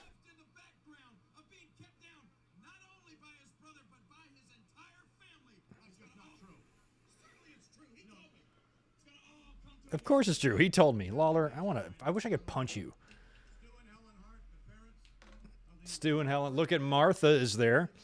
That is, I believe that's either Smith, Hart. No, it's not Smith. It's not Ross. It's not Smith. I forgot which one that is. Look at Helen. I think it's a fever that's possessed Owen, and I just hope he recovers from it someday. Oh, that's Wayne. That's Wayne Hart is who that is. Ross is next to him. I guess, Stu, you hope that it's going to be finished one way or the other tonight. The best wrestler will come out with his hand raised, or the best wrestler will mark out of that ring. In one piece, I'm like that. Fucking Lawler. Look at little Oj. I think that's Oj with Martha. Or no, it's not Oj. It's probably one of Bret's kids. It might be Blade. I think Martha might be sitting there with Blade. I don't think Oj was even born. There's Bruce. There's Ellie. There's Georgia.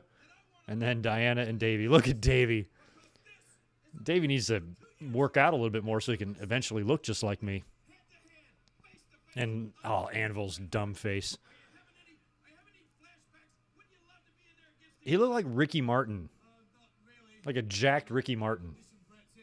British Bulldog, didn't he? It's not a knock. Ricky Martin's sexy.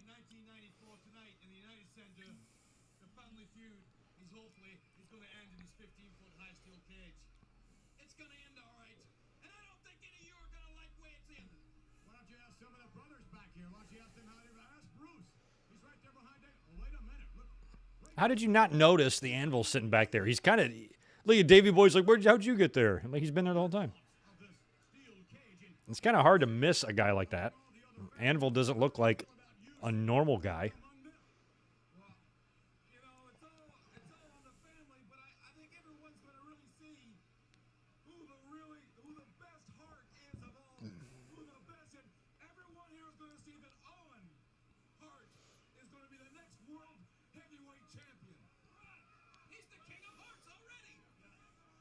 Look at those pants he's wearing.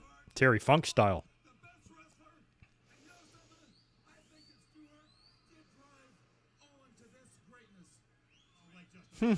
He said Stu did it. Yeah, Bulldog changed his look. He kind of got rid of the braids and came back in. A year later, he would shave it, cut it completely, and it looked pretty good. First time I saw him cut his hair in 95, I thought he looked like 1988 Davey. It was crazy. It's like, holy shit, he looks like he's back in the British Bulldogs again. Well, Vince getting annoyed at Neidhart.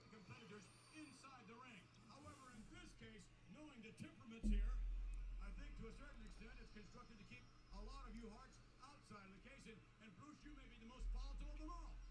Yeah, if I see Neidhart go anywhere near that ring, I'm going to do something about it. You're not getting close to it, Neidhart.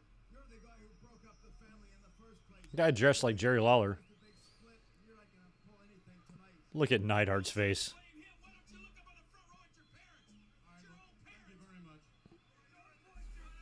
Okay, well, in any event, standing by now, ladies and God, Neidhart was pretty good at being a douche. World Wrestling Federation champion, the Hitman Bret Hart. Let's take you over the top. Rick Martel, that's funny. Vince McMahon, I should point out Oh, look how good Bret looks with that belt. McMahon will not tell everyone he is recovering from strep throat. We did find that out.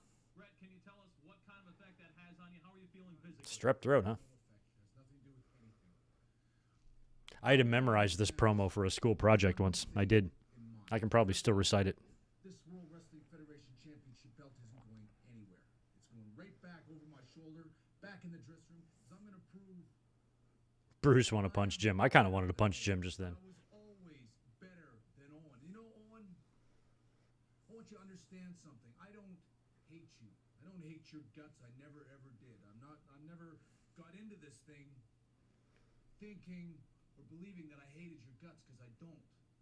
The problem with you is you. It's in your Bret head. waxed the heck out of the belt. Belt looks so good on him. It's a horrible thing. It's an ugly thing that's, you know, Neidhart. This is peak Bret for me, Maybe I you know. won't just go that far and say I hate his guts, because I believe right inside my heart that it was Jim Neidhart right from the Belt start looks that good. started all this stuff. He's the one that planted the seeds of jealousy in Owen in the first place. Owen, I don't hate you. I just kind of feel sorry for you. in this match, brother against brother, Kane and Abel, whatever you want to call it. I love that they had Stu and Helen. They had everybody there. So fucking awesome. The two brothers are going to be in the most. This is barbaric. It was weird too. This strep throat shit was coinciding with something else that was going on. Back in the WWF magazine days, Vince Russo had a column under the name of Vic Venom, and he would leak little things. And around this time in the dirt sheets, they were reporting that King Kong Bundy had been re-signed by WWE. He was going to be debuting soon. And Vic Venom had wrote an article about how some newcomer blasted into Bret Hart's locker room and choked him for like 2 minutes straight, choked his neck. And that article came out like a week before or something like that. And so when they mentioned Bret's strep throat, I was like, is that a cover or something like that? I thought that maybe Bret could lose the title, and then it would be revealed that it was King Kong Bundy that cost him the title by attacking him and weakening him for Owen. That's actually where I thought it was going. Ladies and gentlemen, the reigning WWF champion, the one and only, Bret, the Hitman, Bret Hart. good luck tonight. Let's go back to the Good luck tonight, Bret. All right. Oh, we got to fade out here. Peacock's got weird advertisements.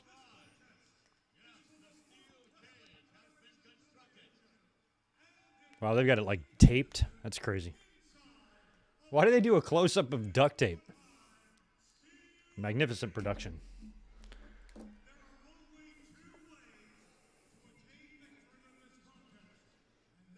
This is a great cage match.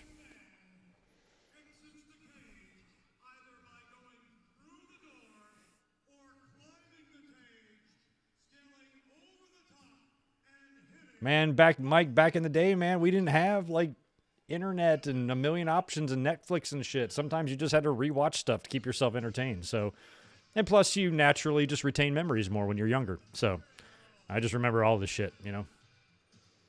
Here comes Owen. I loved his music. It fit him so well as a heel because it was so weird, but it was great. I'm gonna go get a beer before we get ready to rock and roll here. 1 second.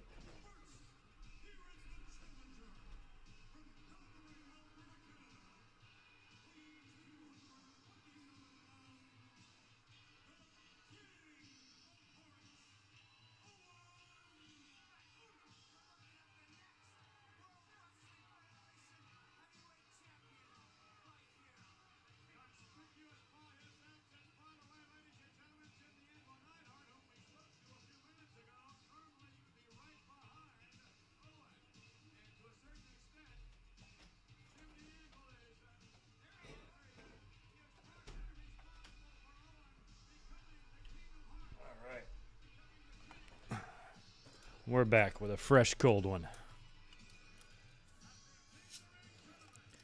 Yeah, Raymond, the black bar cage, I believe, was just this cage. They just painted it. Or it was one of these. I don't know how many of these they had. But I felt it was just the same one painted. And then a few months later, they would do the Kennel from Hell, which is the last appearance of the blue bar cage. I was at that show live, and it was back to being blue. So I don't know if they had two cages and they painted one black, or if they just had one cage and they painted it black and then they painted it blue again. I don't know. I don't know how it works. But I was in the building that night for the last time the blue bar cage has ever been seen. And I'm glad I was there because it has history. Look how good Brett looked. God, the music. Oh, it's such a great visual. That's my guy. Fan girl. I was a gushing little bitch whenever it came to Brett. Fucking loved him.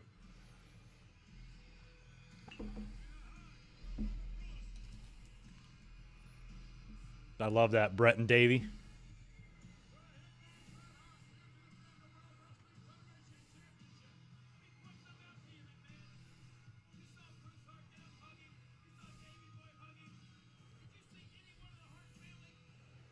Yeah, Bruce.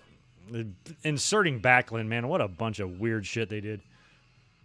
Would have much rather have been Owen.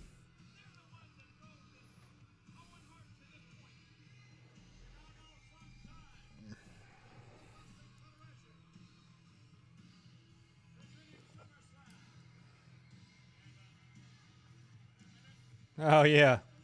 It's got to be one of his little nephews. That's Ross. Oh, Ross didn't get a handshake. Oh, that sucks.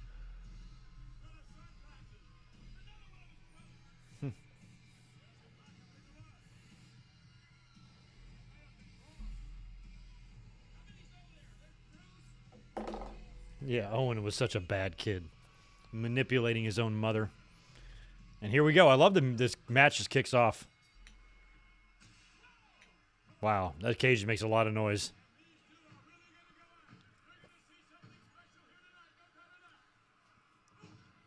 These guys, I mean, in a lot of ways, put many other cage matches to shame.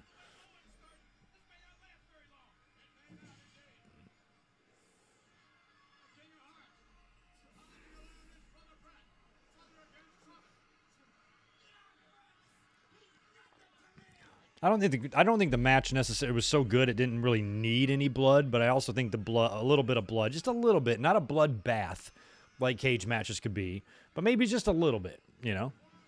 Maybe just a little bit on Owen. Looked good with his blonde hair. Might add to the story a little bit. I don't think it would have been bad, but WWE kind of had the no blood thing going on.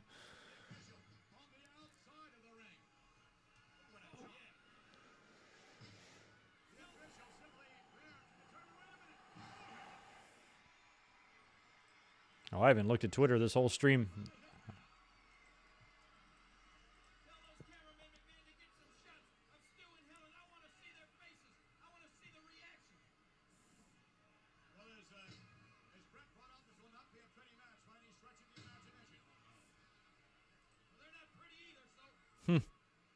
Oh, that's cool.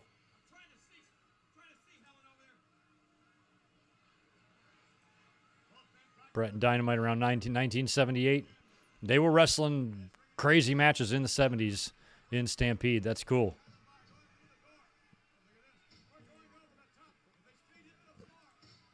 That's cool.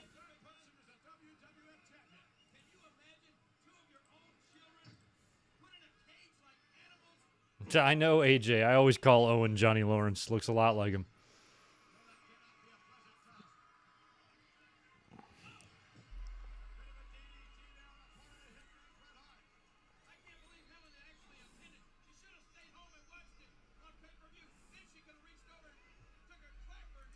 Yeah, I can live without the blood because of the story that was being told, kind of the reverse reason for the cage match. I mean, a cage match usually is a brutal way to blow off a very violent feud and shit like that, but since this one had so much family dynamic, they were presenting it as the cage kind of keeps people out and keeps Helen from running in there and stopping the match or something.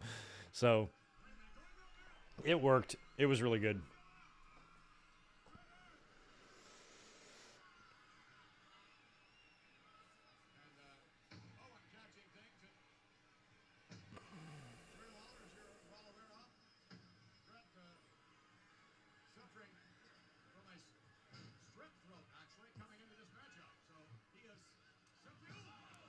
Yeah, I mean, I don't even know. I don't remember if the strep throat stuff was legit or not. They mentioned it a couple of times, so it must have been, but I was conflating it with that Bundy story. And then on top of that, have you ever had strep throat? Fucking sucks, man. The last thing in the world I could ever do is work a cage match, unless I was already on the other side of it. But I'd have to be virtually completely recovered to be able to work a match. I certainly wouldn't be able to be recovering. That would be really tough. And that shit is wicked contagious. So Owen would get it. Don't forget me, man. Sure, there's family pride. Sure, there's family honor. But also, the World Wrestling Federation Championship is at stake here. You think that... Yes, sir, wait a minute. There it is. Brett reaching for the door. The door. See, he's taking a coward's way out. And Jerry always messed with Stu and Helen. trying to pull Brett back in, does indeed. The official simply there to open the door. For declaring the victor. And a bit of a slugfest here. You're not going to see much in the way of scientific skills displayed. Brett would take those buckle bombs or buckle bumps, chest and back. They always look so good. What a bulldog.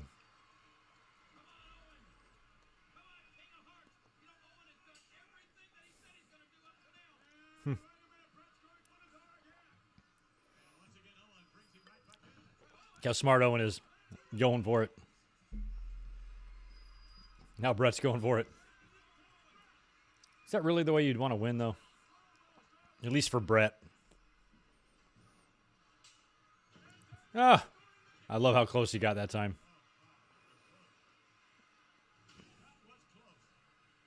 All right, Tomas, thanks for hanging out. Glad you made it this long. Thanks for being here. Oh, yeah, if Owen would have stuck around just a little bit longer, you know, he would have survived and wrestled for another 5 years. We would have got Owen Jericho, Owen Angle, Owen Benoit, Owen Eddie. Unreal. Just like when they were kids. I mean, they're pulling out all the stops here. And Owen dragged back into the middle of the ring. Davey Boy Smith looking on with his wife, Diana. The British Bulldog here at SummerSlam. I was saying before, Owen's done everything he said he was going to do up to now. Wait a minute, the Hitman trying to get out.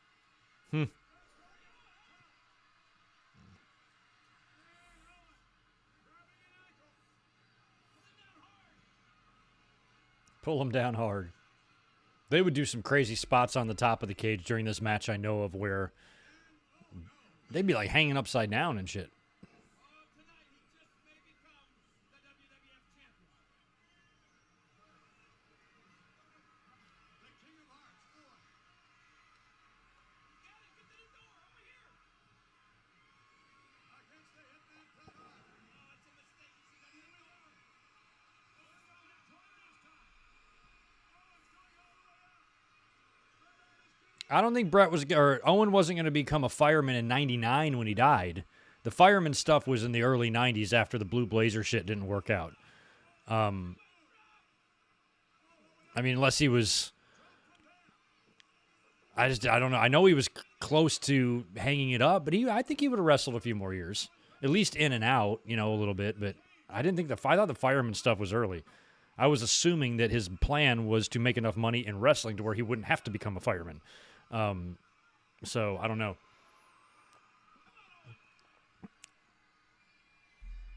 But I knew he wanted to be one.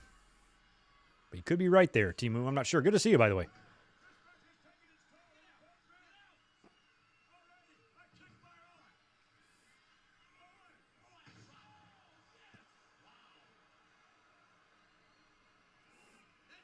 I mean, I think occasional appearances in WWE or working semi-part-time or, you know, even just letting his contract run up and taking bookings should, you know, very infrequently should pay him just as much as being a fireman would. Oh, man, and Owen almost fell.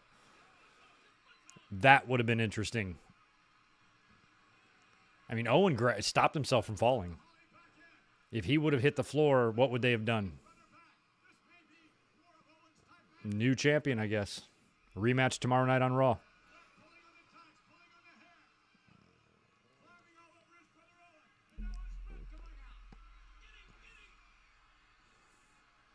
Yeah, Owen, I know, had a lot of interest in being a fireman when he wasn't sure if wrestling was going to work out. But that second stint he got when he got the feud with Brett, this one right here, he's being paid pretty well. And then he was there at the end a little bit. He got paid extremely well after the screw job when Vince, upped his contract and made him stick around. So that should be able to support his family. That's why I think Owen should have, maybe not wrestled full-time, but just, did stuff, made appearances, came in, worked a quick program or something, got in and out type of thing. And I think that would have brought him supplemental income, and he could have been mostly retired, An Owen Hart Hall of Fame speech would have been nice. It would have been interesting to hear what he said.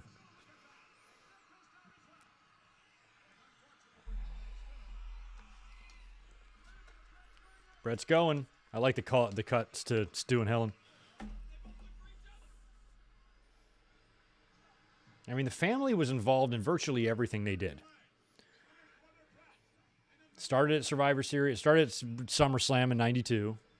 And then Survivor Series in '93 when Owen and Brett split. Then Rumble in '94 when they had the official split. Then then Mania where they had the match. Now here where they have a match. Then Survivor Series. Stu and Helen will be tied into that with Helen throwing in the towel. And then in '95, they would even do more stuff. The very first In Your House was centered around Lawler and Brett because of Helen again. The family was always so involved. Oh, hey, buddy. I did not lock the cats up for the watch-along, so I've got a cat coming in. Hey, bud, you want to say hi to the audience? SummerSlam '94. Hey, bud. Say hi. Look in the camera.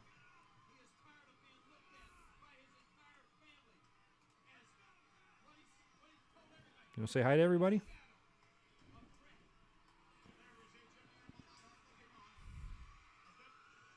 Look in the camera. He's tired. You just woke up from a nap, didn't you? Just sit still. You can stay. Now that I made you dance.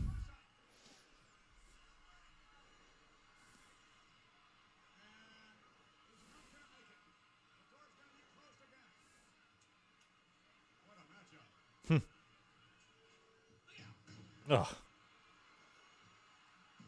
Brett with the elbow. I love that.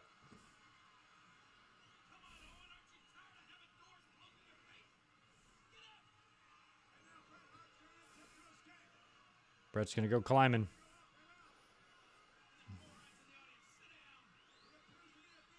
They do a great superplex spot, I know. Owen's trying to get there.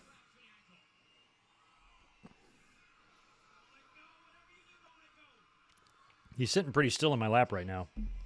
He was sleeping over there, and I think he just woke up, and he's still kind of groggy. He's old. He's 12.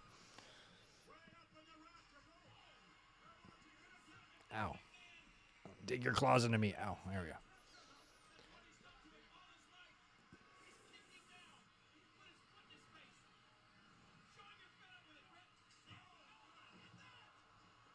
That was a crazy spot, crotched Brett. I'm excited for, not excited, but I'm also surprised, I should say, about a Saturday SummerSlam this year.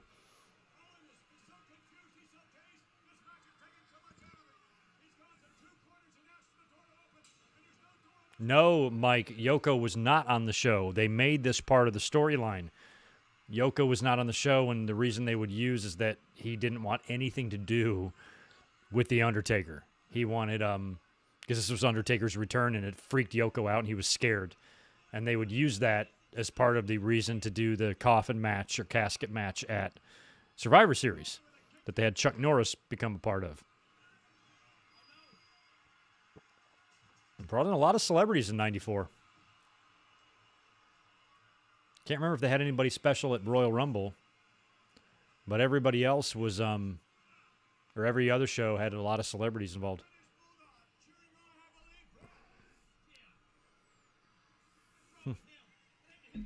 Mike Tito's asleep. He's almost in frame. He's right behind my microphone boom stand arm there.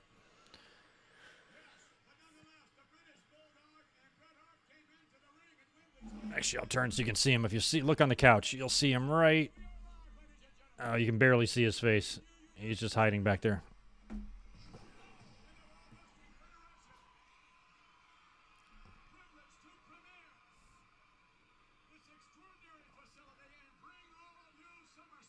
God, Vince just putting this shit over. Never went back there. Can't believe WWE never went back to the United Center. Such an awesome place.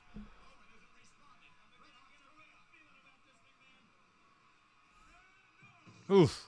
Ooh, Brett missed that elbow hard.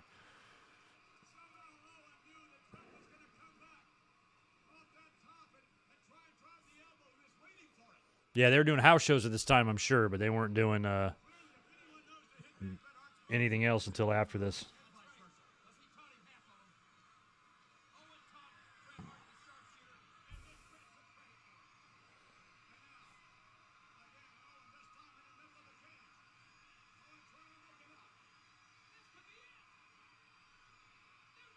New champion Owen is so close.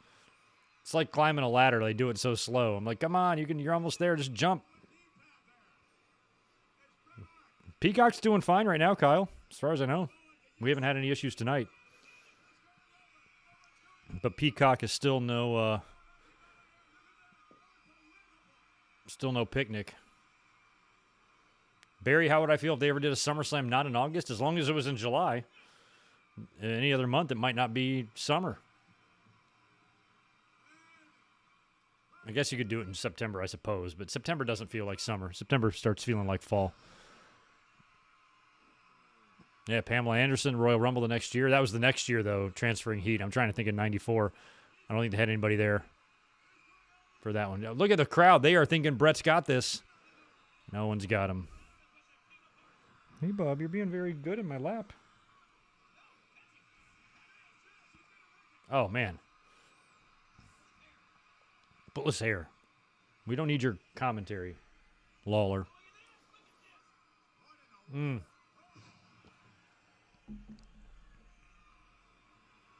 Damn, house show at the Rosemont Horizon at age 10. That was probably awesome.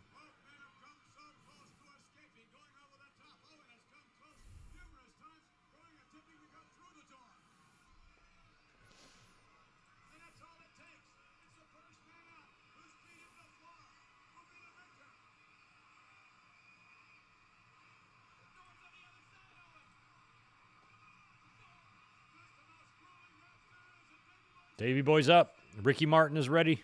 Ready for a run-in. Ah, Brett's got him. Just barely.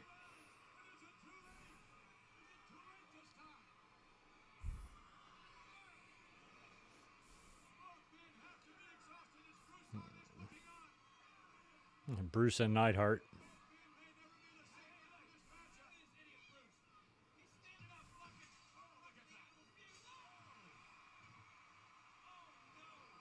Oh, no.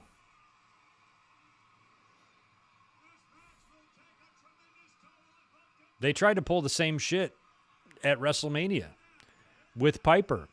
Because Piper and Brett had wrestled in 92, and Davey and Brett had wrestled in 92. And Piper was a special ref, and here Davey was on the outside, and Lawler's insisting that they're going to have problems with each other. I'm like, dude, they're baby faces. Brett is close.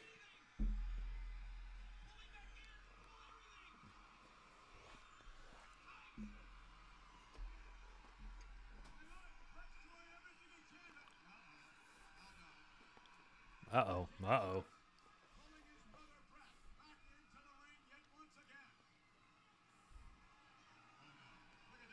Oh, belly to back. Only off the second rope, though, but still.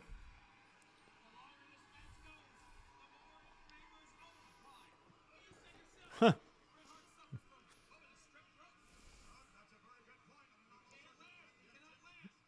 Neidhart, you were taking up a good seat.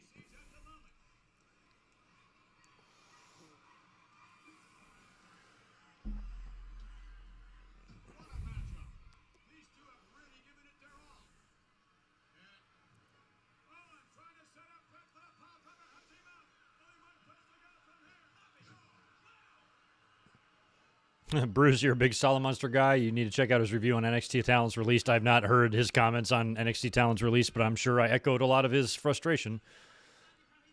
I can probably have a pretty good general idea where his thoughts are on that, so if I have time, I'll check it out. Is Bret Hart Mr. SummerSlam? I'd probably have to say yeah.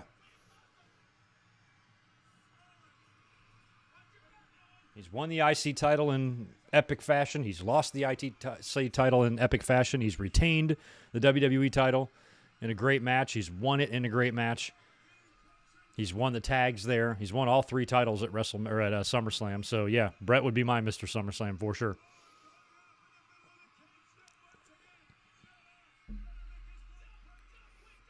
Jump quick.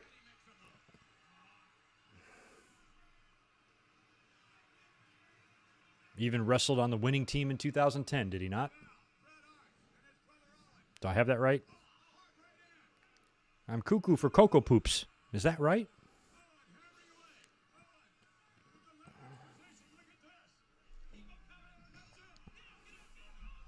Oof. Yeah, Owen, the sit-down tombstone is weird. I mean, he would do it more. That's the scary thing. I remember when he feuded with... might have been part of the Shamrock stuff, but I know he hit Dan Severn with it.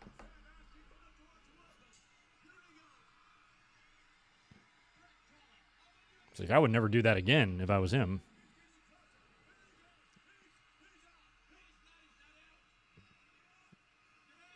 Mr. Royal Rumble being stone cold, hard to argue with it. He's 1-3. Damn, look at Bret just kicking Owen.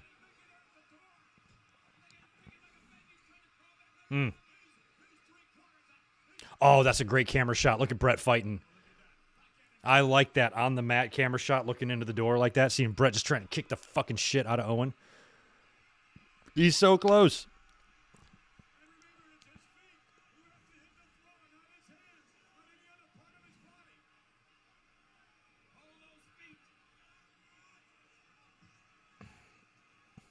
Yes, Kyle, I've been to SummerSlam. SummerSlam 2000 in Raleigh. I actually did a review of that last year. Look it up on my channel. It's a long podcast review of the whole show. And this year in Vegas will be my second ever SummerSlam. 21 years apart. Yeah, Arn Tully and the Hearts was good in 89. I can remember the whole sequence of how that match went. Owen with a big slingshot right into the cage. Down he goes. Great shit. Crowd is eating this shit up. They are totally invested. They're stomping. WWE had themselves a great champion back then.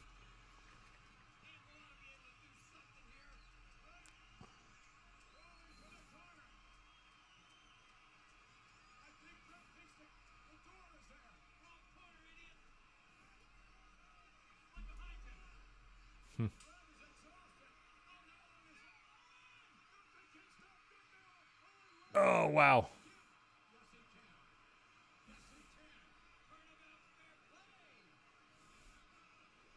Bret gets stopped. I have the WWF magazine that has Bret with the sharpshooter on Owen in the cage here.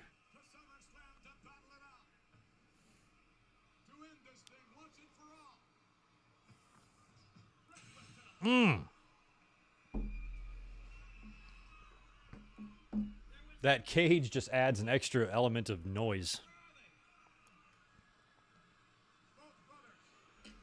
One sec.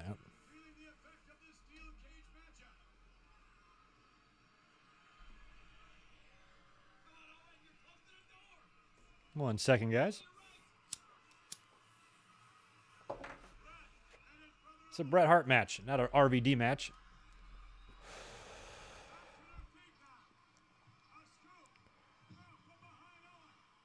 Bret's going to duck. Boom. Oh, Owen. Laid out. This is it. This is definitely Bret's chance.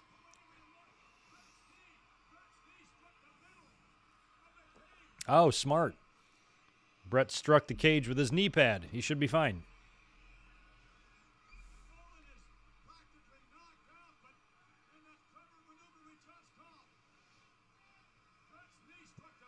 I hit my knee so hard once years ago. I actually went down. I completely collapsed.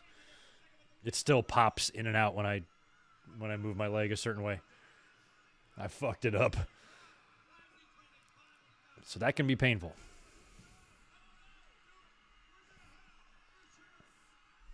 Look how close Brett is here. Oh, and he almost... Oh! He's got an arm pad. If I was Brett, I'd just shake it loose. Oh, Brett's upside down. Lawler's like, pull him straight down. Oof. Damn, he got him back in.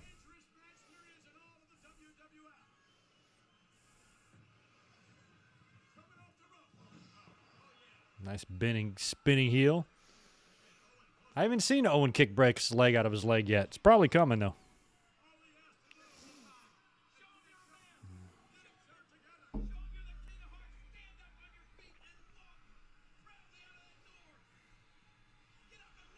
What's up, buddy? You can't see Bub. He's off frame, but... What's going on, dude? You can come over here? Whatever you want to do.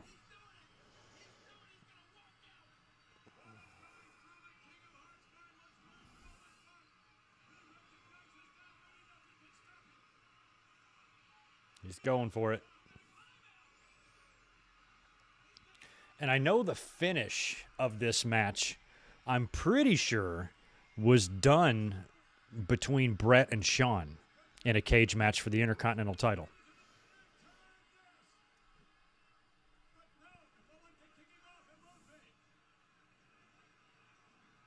Oh, Owen. Oh, my God, he's so close. Brett's like, do not fall, brother.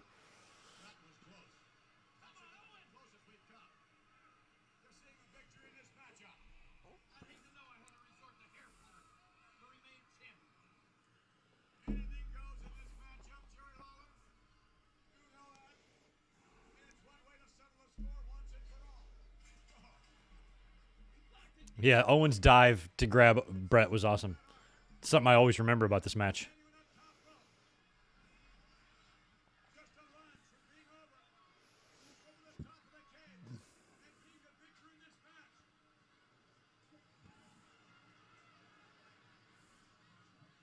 I don't know what they're trying to do. Somebody's going to fall off here.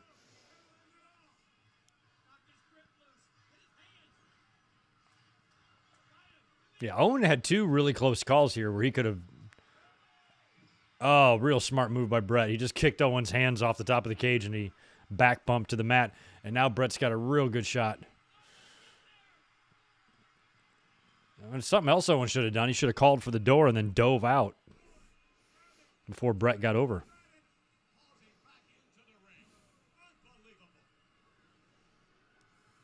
Hmm.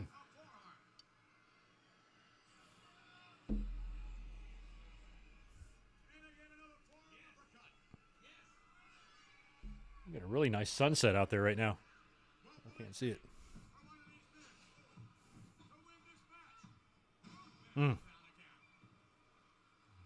Double headbutt, they're both out.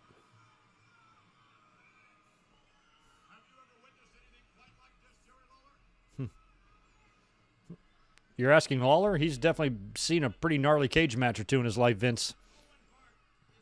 This might come as a shock to you, Vince McMahon, but there is wrestling outside of your WWE. I know it's crazy, but it's for real. Even in the 90s.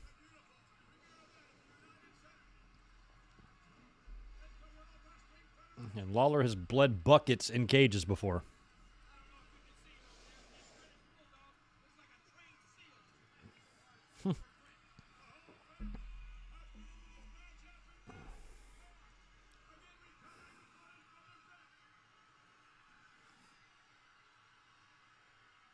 Damn, yeah, Davey's super into it over there. I was just happy he was back.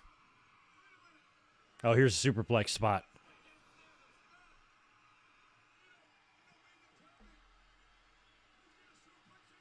Oh, my God. Jesus. That's one way to bring him back in. Boy, that kid in the front row is going ape shit. He's probably in jail now. Look at the sisters. That's Neidhart's wife. I love that Neidhart's wife is in the front row, and he's back there.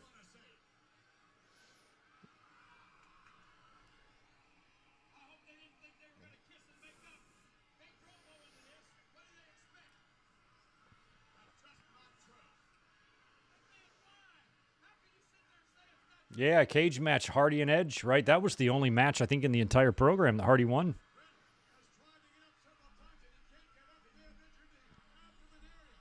He might have injured the abdomen area, y'all. Not the abdomen, but the area where the abdomen is. That's apparently what he injured there.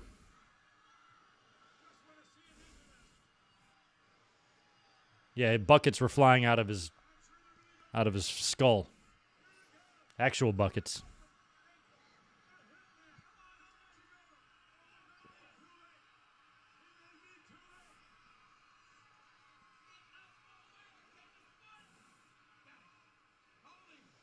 No, Hart women are blondes. Well, not all of them. I think there's only 4 sisters. Georgia and Diana are blonde. Ellie and what's the other one? Ellie and I forgot the other one. I think they're not blonde. I'm going to break his legs.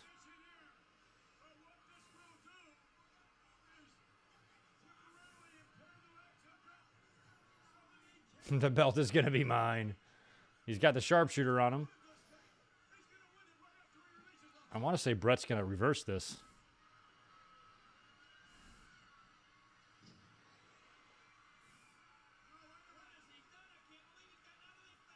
Hogan and Flair at WrestleMania would have been awesome. A lot of people cite the fact that it might not have been a very good match, but neither was Hogan and Sid. It would have been just as good as that one. So I don't know why they had that line of thinking. But then we would have never got Flair and Savage was a classic. So I'm okay with it. Missed opportunity, perhaps. Still landed on her feet with a pretty fun WrestleMania.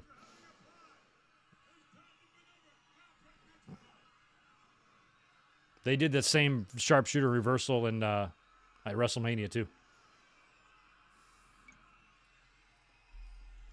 No, there's somebody else, Michael, I'm missing. It's Georgia, Diana, Ellie, and there's one more. I can't think of her name. I know it. It's not coming to me at the moment.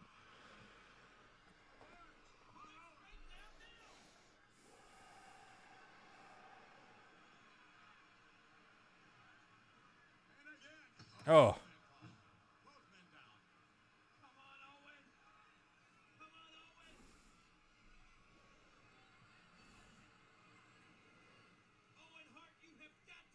Yeah, Hogan, Flair, Savage, Jake, Sid, Taker, Brett, Piper, HBK, Marty. Yeah, they had kicked off kind of some Taker-Sid stuff, so that would have been great. Savage and Jake could have been paid off there. Hogan and Flair, yeah, it's a good-looking card. It's very true. Should have been. I don't know how it was not HBK and Marty. Blows my mind.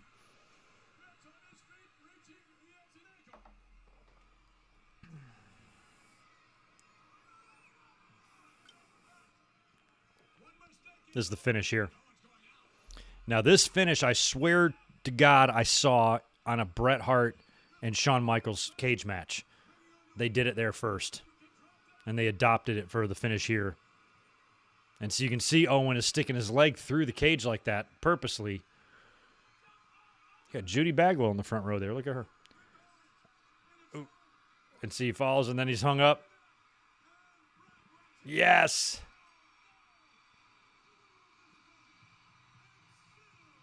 And I'm pretty sure Diana gets taken out here. There's Neidhart.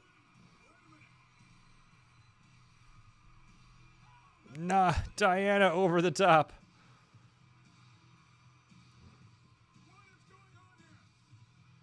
What is going on here? Allison, thank you. That's the sister I'm thinking of. She's not blonde either. She looks a lot like Ellie.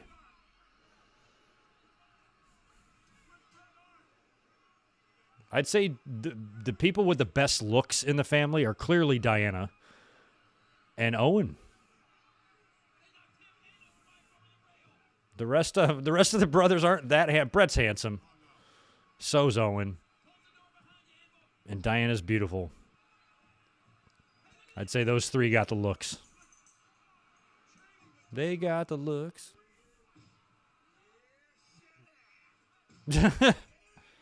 He can't lock it. He's yelling, Neidhart's yelling, wait a minute. He's like, don't fuck with it. Come on, Neidhart. How hard is it to fucking do a lock? Wait a minute. Oh, there. Now we got it locked.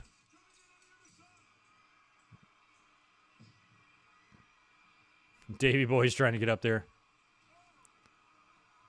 Oh, yeah, and they just brutalized poor Brett with the family unable to get in.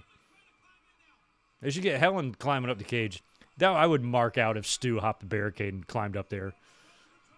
And fucked Owen up. Took him to the woodshed. Fucking Bruce. Bulldog knocked off again. Bruce would have been absolutely terrible in this role if it, you know, I guess he was the one that pitched it. And then Brett said, how about we do it with Owen? Thank God Brett said that.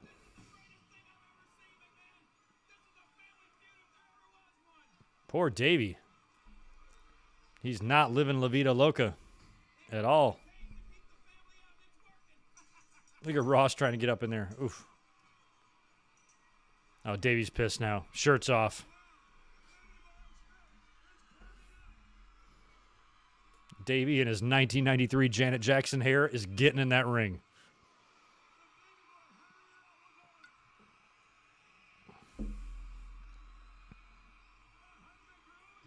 Wow, Owen took a bump.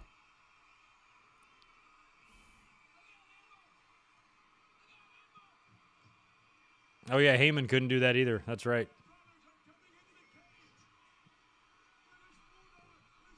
Now they're getting out. Bruce has finally got his ass in there. Neidhart's like, give me my foot. Oh, they saved Brett. Look at the city of Bruce. Oh, they cut the bolt cutters, cut the chain off. Yeah, somebody saved Davey's vest.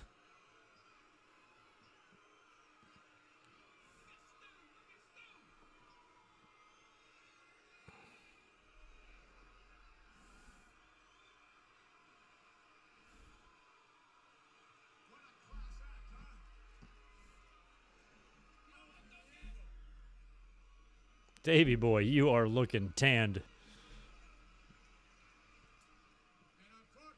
Poor Brett.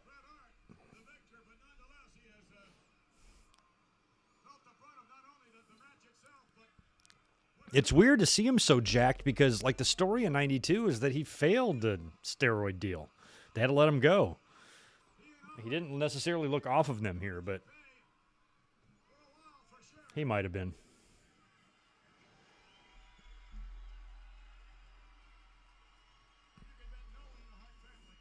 Look at Todd. Todd's going to go get an interview.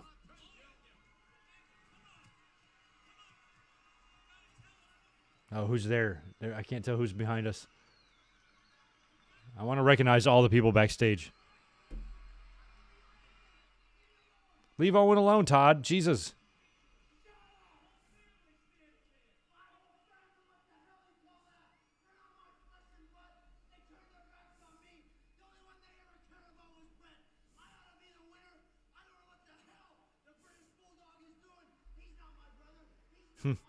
I got a weird another piece of trivia in a minute.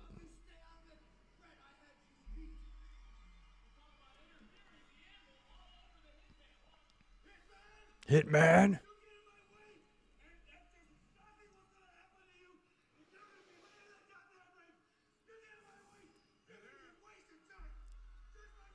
There's an interesting tidbit I just thought of about Owen. In 1994, he did a post-match interview at the end of every big pay-per-view show, Rumble, Mania, SummerSlam, or King of the Ring even, because he had the coronation. Oh, there's Vladimir. I see him. And then I'm assuming, I'm not 100% certain, I'm assuming that in Survivor Series 94, he probably did an interview where he's laughing and gloating about costing Brett the title. That's just kind of an interesting random fact about 94. At the Big Five, all the Big Five pay-per-view shows, Owen did a post-match interview. That's interesting. Unless I'm wrong about 94. I could be. Or wrong about Survivor Series 94, I should say. Jack was the only one you recognized. I couldn't. The camera was moving too fast. I couldn't make anybody out.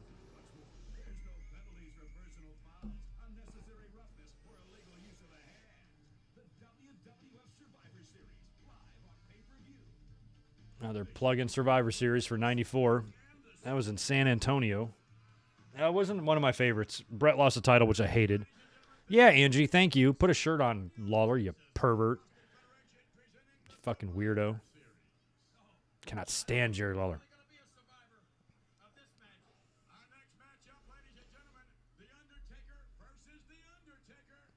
Look, it's 9:21 in the p.m. at the SummerSlam.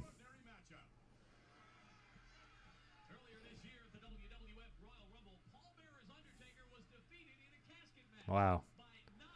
This is so fucking cringy. Why this was the main event still annoys me.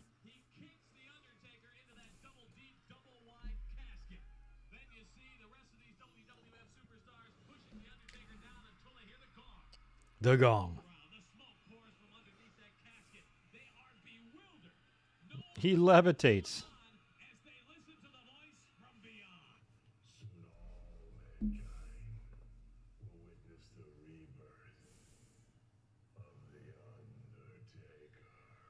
Lawler's a legend. I don't not like Lawler. I just don't like him.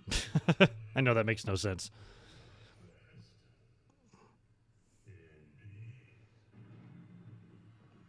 Lawler's a legend wrestler. He's done awesome stuff. Just a commentator, man. He had his moments. He was a big part of the Attitude Era, but mostly he was so fucking stupid and obnoxious. And he only had a small window where a lot of that shit was funny. You know? And then the levitation. I mean, you can barely see the silhouette of The Undertaker with the hat as he's going up. Because there was some person they lifted up there. The best, are they going to show the interviews from like the coffee shop and the ice cream store? Please. See, look, a deli. Look at him. The other day, The Undertaker walked in. Holy shit, he wanted a cannoli and a sandwich and a salami. You're asking kids? Undertaker's hanging around at a preschool playground. That doesn't sound weird at all. These firemen see him. This acting is just so convincing.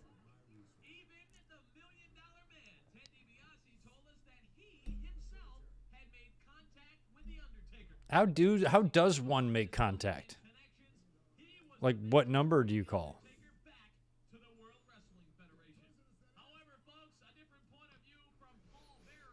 Now, it was interesting, too, when they're going to show it here, I think. When DiBiase brought The Undertaker out on the Heartbreak Hotel, it was actually Undertaker. But then Brian Lee wrestled all the matches.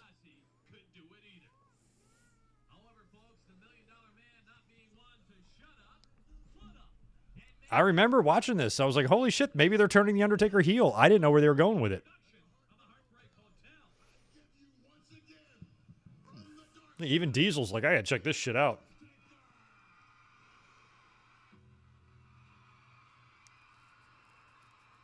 And so when he introduced him here, I believe this was really Mark Calloway. That actually does kind of look like Brian Lee. I remember him cutting a promo. Maybe they just used his voice. That's actually possible. I swear he spoke, and it was definitely his voice. But Brian Lee, I thought, was the one that was kind of wrestling all the matches.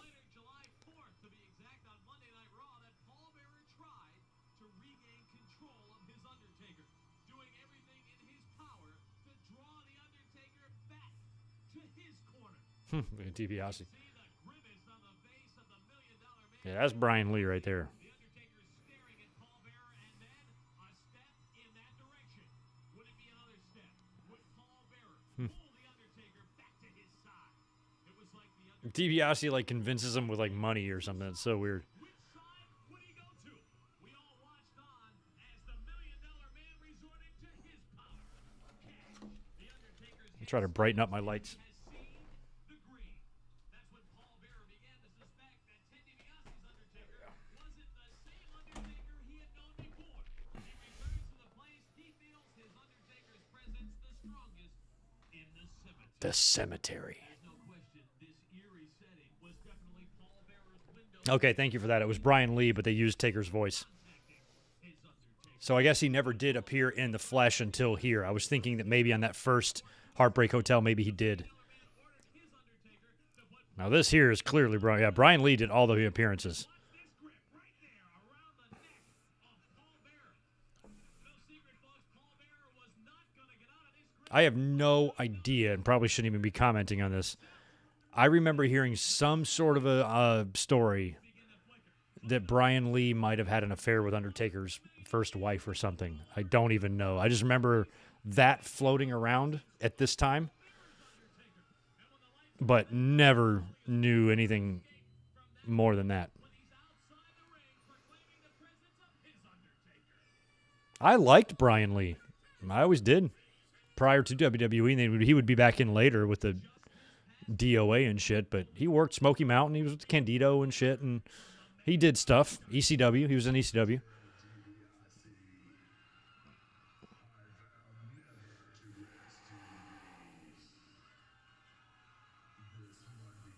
They looked a lot alike.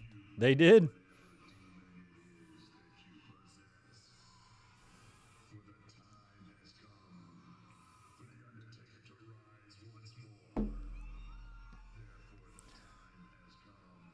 I mean, Undertaker was still like 3 inches taller.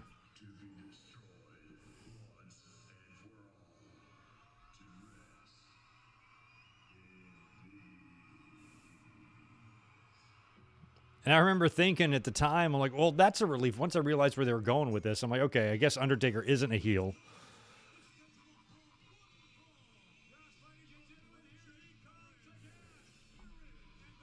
DiBiase, what a busy night.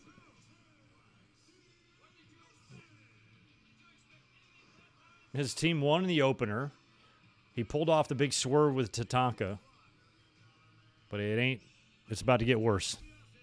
This was the debut, actually, of Undertaker's new music. They spiced up his theme a bit. Jim Johnsoned it up. What's up, Mixed Partial Farts? Good to see you.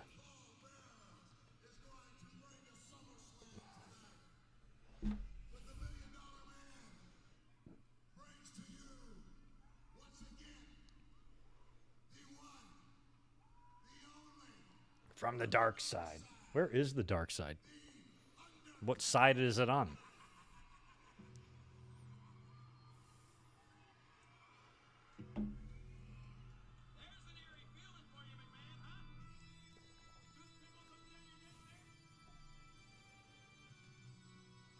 Yeah, I mean, here he looks clearly not like him.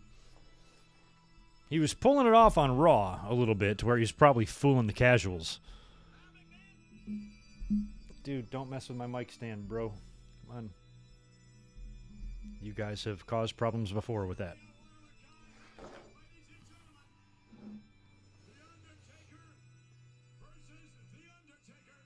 Yeah, they had to do something here. I was curious how this was even going to work and how the fans were going to tell them apart, but they did the purple.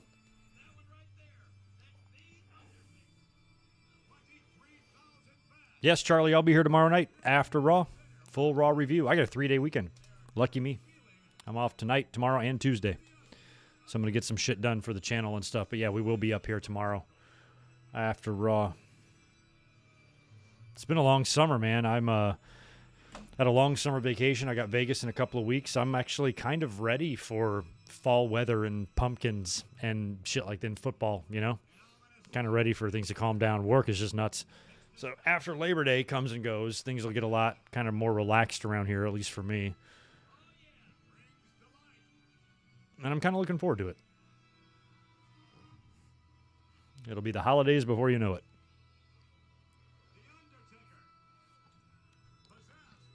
You just realized we've had Undertaker versus Undertaker and Kane versus Kane. What if we had Undertaker and Kane versus Kane versus Kane? No, wait, we're Undertaker and Kane versus Kane and Undertaker. Or Undertaker and Undertaker versus Kane and Kane. So many possibilities.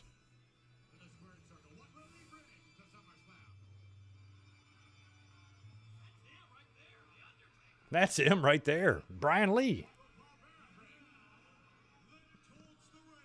Oh, and they spiced up the urn, too. It's no longer the little shitty urn. Now it lit up. Look at Howard. We had two of the same entrance. It's just so baffling.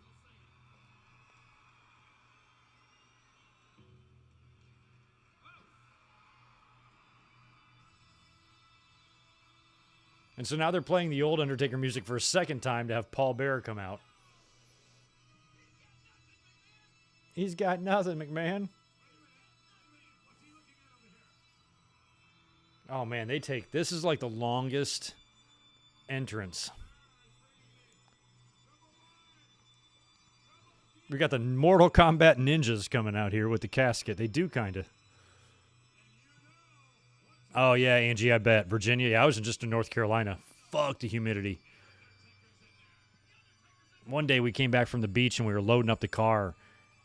And I was just pouring. I mean, I could have filled up a bucket of sweat just from, like, kind of getting shit in the car. I'm like, get this air conditioning on me. I cannot.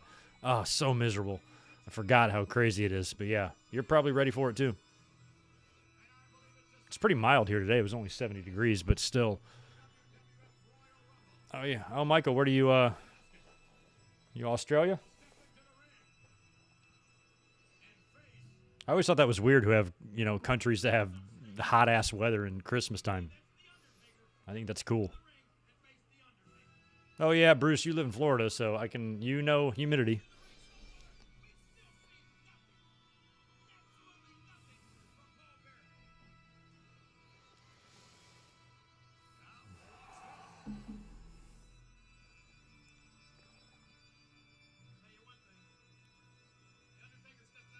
That's a different casket than at Royal Rumble 94. They didn't have it painted. So we thought it was going to be him, but he brought this whole casket out there, this gigantic-ass thing to bring out this urn. What are they putting the whole family in there? The urn is 5 times bigger than it used to be.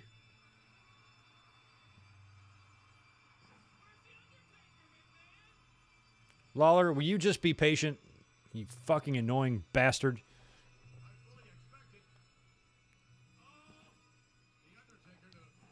Brian Lee and Luke Gallows versus the Harris twins. That would be interesting. Paul Bearer's like, hold this, Earl. Or you're going to be in it too. Because there's plenty of room. Yeah, I guess, Mike, if I would lived up there still, I used to live in Michigan, so if I was up in that part of the country, I'd want to extend the warm weather as long as possible. But where I live, I kind of, you know, I'm usually ready for it to cool off. Just a little bit. What the fuck? It's got a spotlight built into the urn now. They got a lot of lighting happening. They've upped their game since Royal Rumble. Paul Bearer just used Viagra. He might have.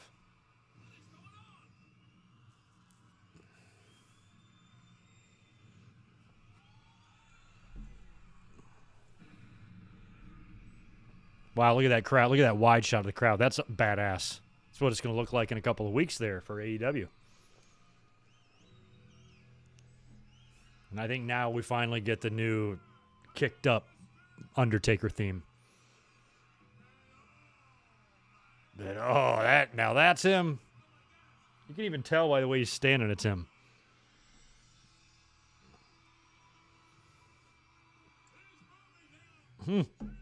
He's moving now.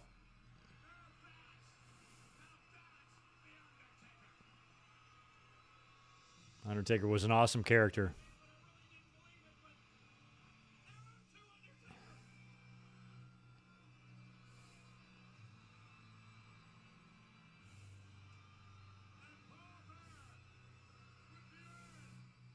Top 5 jobbers of all time: Charlotte, Cena, Roman, Hogan, Flair. The Undertaker has returned.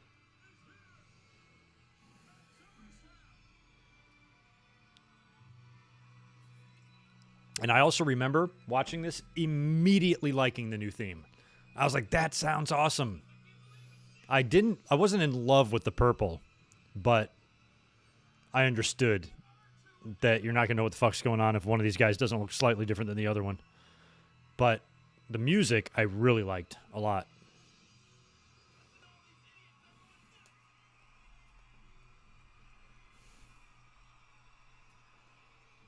Hey, buddy. Here, I'm going to go deal with my cat 1 second.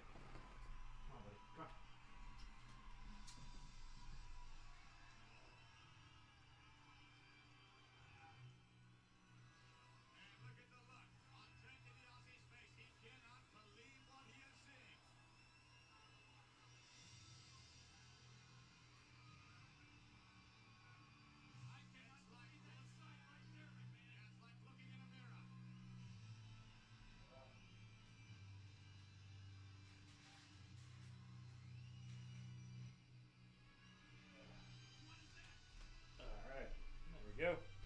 I had to give them both a little bit of food because they were starting to stir, and I didn't want them to disrupt us during the main event. Look at these two. They do the hat at the same time.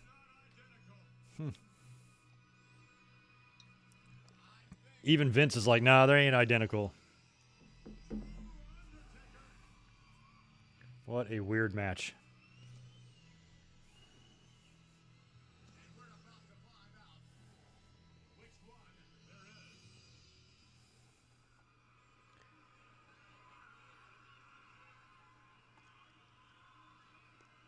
That spotlight urn, that thing is so big. And then next year, I think they would steal it and then melt it and turn it into a chain or something. I got cat hair all over me. Ugh.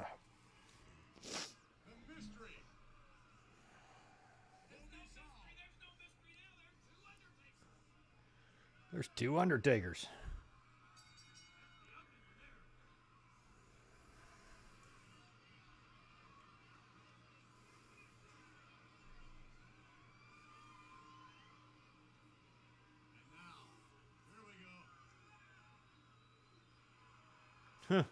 Yeah, Undertaker's not that taller than him. Maybe just 1 inch taller. But he's definitely bigger. And frecklier. Oh, hey, buddy. Come on. Yeah, no, don't mess my mic up. You know how long it takes to set this up? There you go. Got a cat back in my lap. Unseen. You are tired, buddy. You're barely even awake. Look at you. Do you even know what's going on? Sit down. I know. He's very submissive. I can pretty much do whatever I want to him. That sounded bad. You know what I mean. He doesn't squirm a lot if I hold him and shit.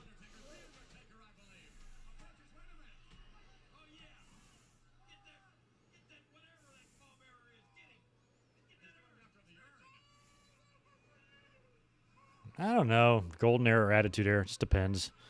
I'd probably say attitude era just because of the age I was at, and I was going to shows. I was like living it full blown. So my memories are pretty good of that time period.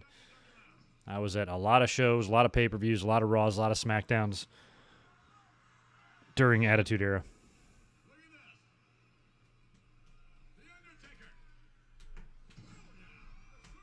Now remember the crowd, they ain't feeling this at all.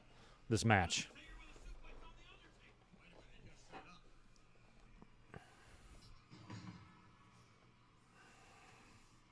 My cats, favorite wrestlers, Bubba's is Big Bubba Rogers, and Tito's is Tito Santana.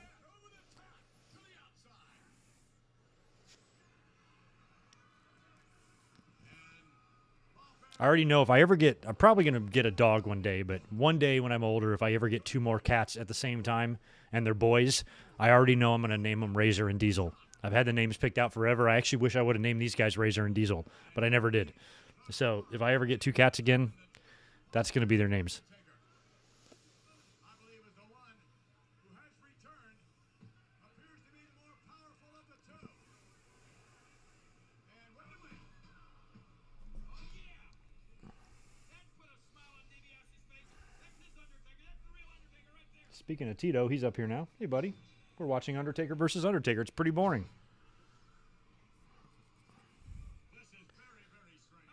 This is very, very strange. Vince is realizing right now in real time that this is an idea that was fucking stupid. Trying to figure that out, John Fitzmaurice. Good to see you. Next week's watch along. I'm leaning towards SummerSlam 2013. I'd rather not do a modern one or a newer one because they kind of bore me. But CM Punk and Brock is on there, and that could be topical. So maybe that one, unless I convince myself or somebody else does of a different one. I've had a lot of requests for 1992.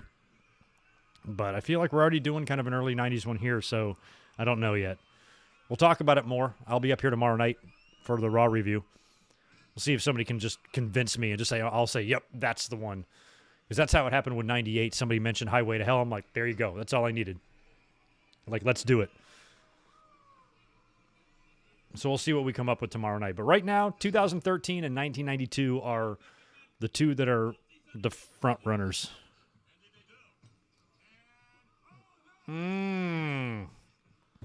What are you guys doing that look like shit? Vince, you can hear it. Both Undertakers having a go here. I want to fucking kill myself. You know Vince is saying that. I probably won't do 05 Transferring Heat because I just did a review on 05. So you should watch that review. It's on my channel right now. Did it like a week ago, 2 weeks ago. It's brand new.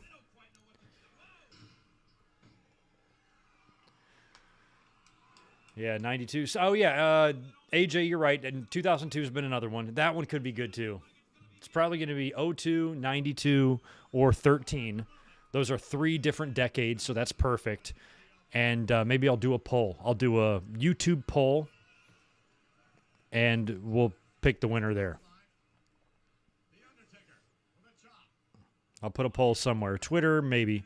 I might do a Twitter and a YouTube poll, combine the results, and see what happens.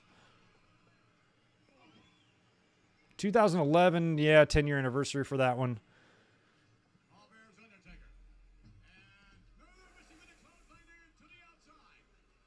Maybe I'll throw that one on the list, too. I don't know.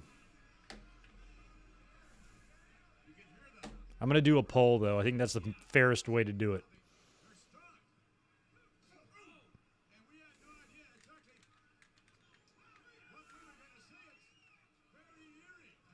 Very eerie.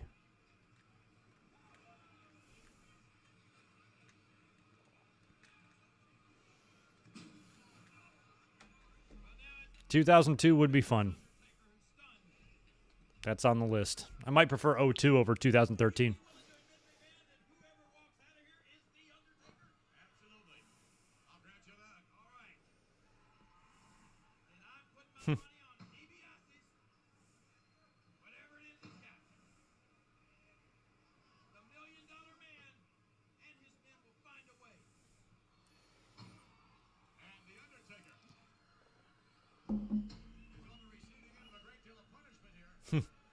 Earl's like, yeah, let's go home 5 minutes earlier.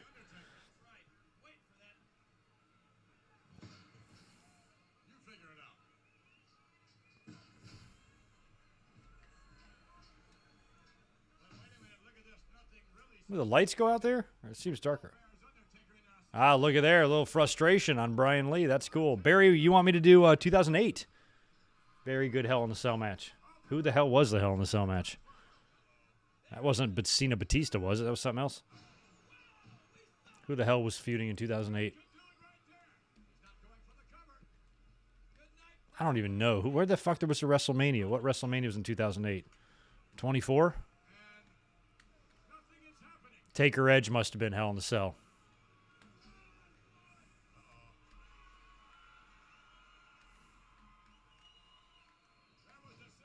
This crowd is hot, but not for this match. Oh, Tombstone on The Undertaker. No one will get up. Yeah, Edge and Taker. Gotcha. I just have to think out loud for a minute. I usually can make an educated guess.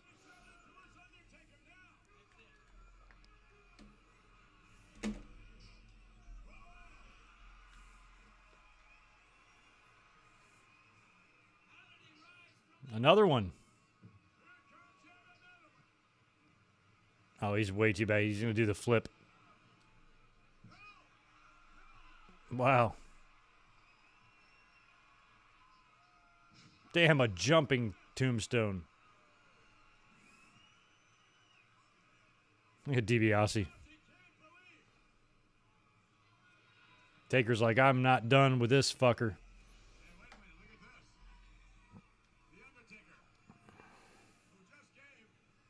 This should have been a dark match. I agree. And I had to follow Brett and Owen in a cage, too. You got to remember that. It's been a relatively decent card for 1994 so far. Title change, kick-ass cage match, big swerve with a Tatanka. Fans could have been burnt out by this time this nonsense got in the ring. Taker's going for a third. One more time. Yeah, I do SummerSlam 2000. I was at that show, Mike, but I also did a review of that last year. I feel like I should try to cover as many shows as I can. And that's it.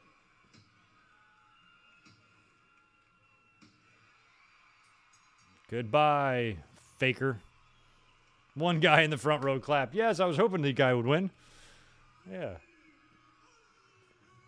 I mean, what if you went to Vegas and just bet on $100 on The Undertaker?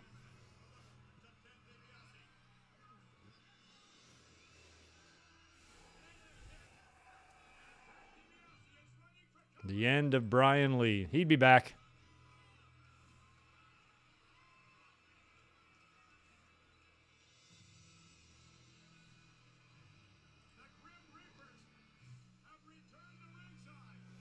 Yeah, I mean, this was a good pay-per-view. I mean, we saw a lot of great things on it. Brett and Owen had a historical match. And even, I don't think Razor and Diesel gets enough credit. It's always been one of my favorite Intercontinental matches just because of the vibe and the atmosphere of the fans and, you know. It was a good match. I think it was better than any match that Scott and Kevin Nash had in WCW. They had a couple. This one was great. In front of a sold-out crowd, man. Title on the line. NFL celebrity at ringside. What more do you want, you know? But this shit, this Undertaker versus Undertaker, I don't know what they were thinking.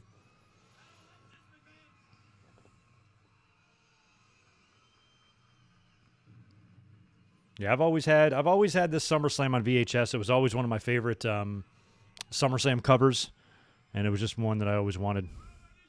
So I got a sealed copy a few years back on eBay, and I just keep it preserved. Love it.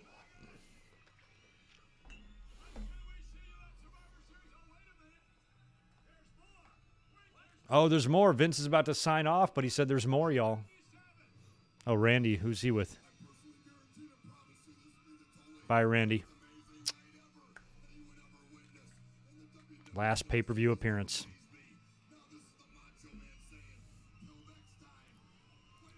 You wouldn't be here next time. There's more. There's more, y'all. Savage is sending us to more. Oh, Angie, thank you for that. Appreciate that. Take it away. Oh, now Leslie, now Frank Drebin.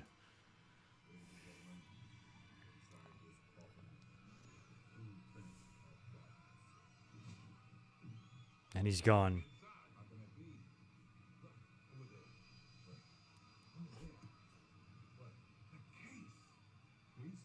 The case.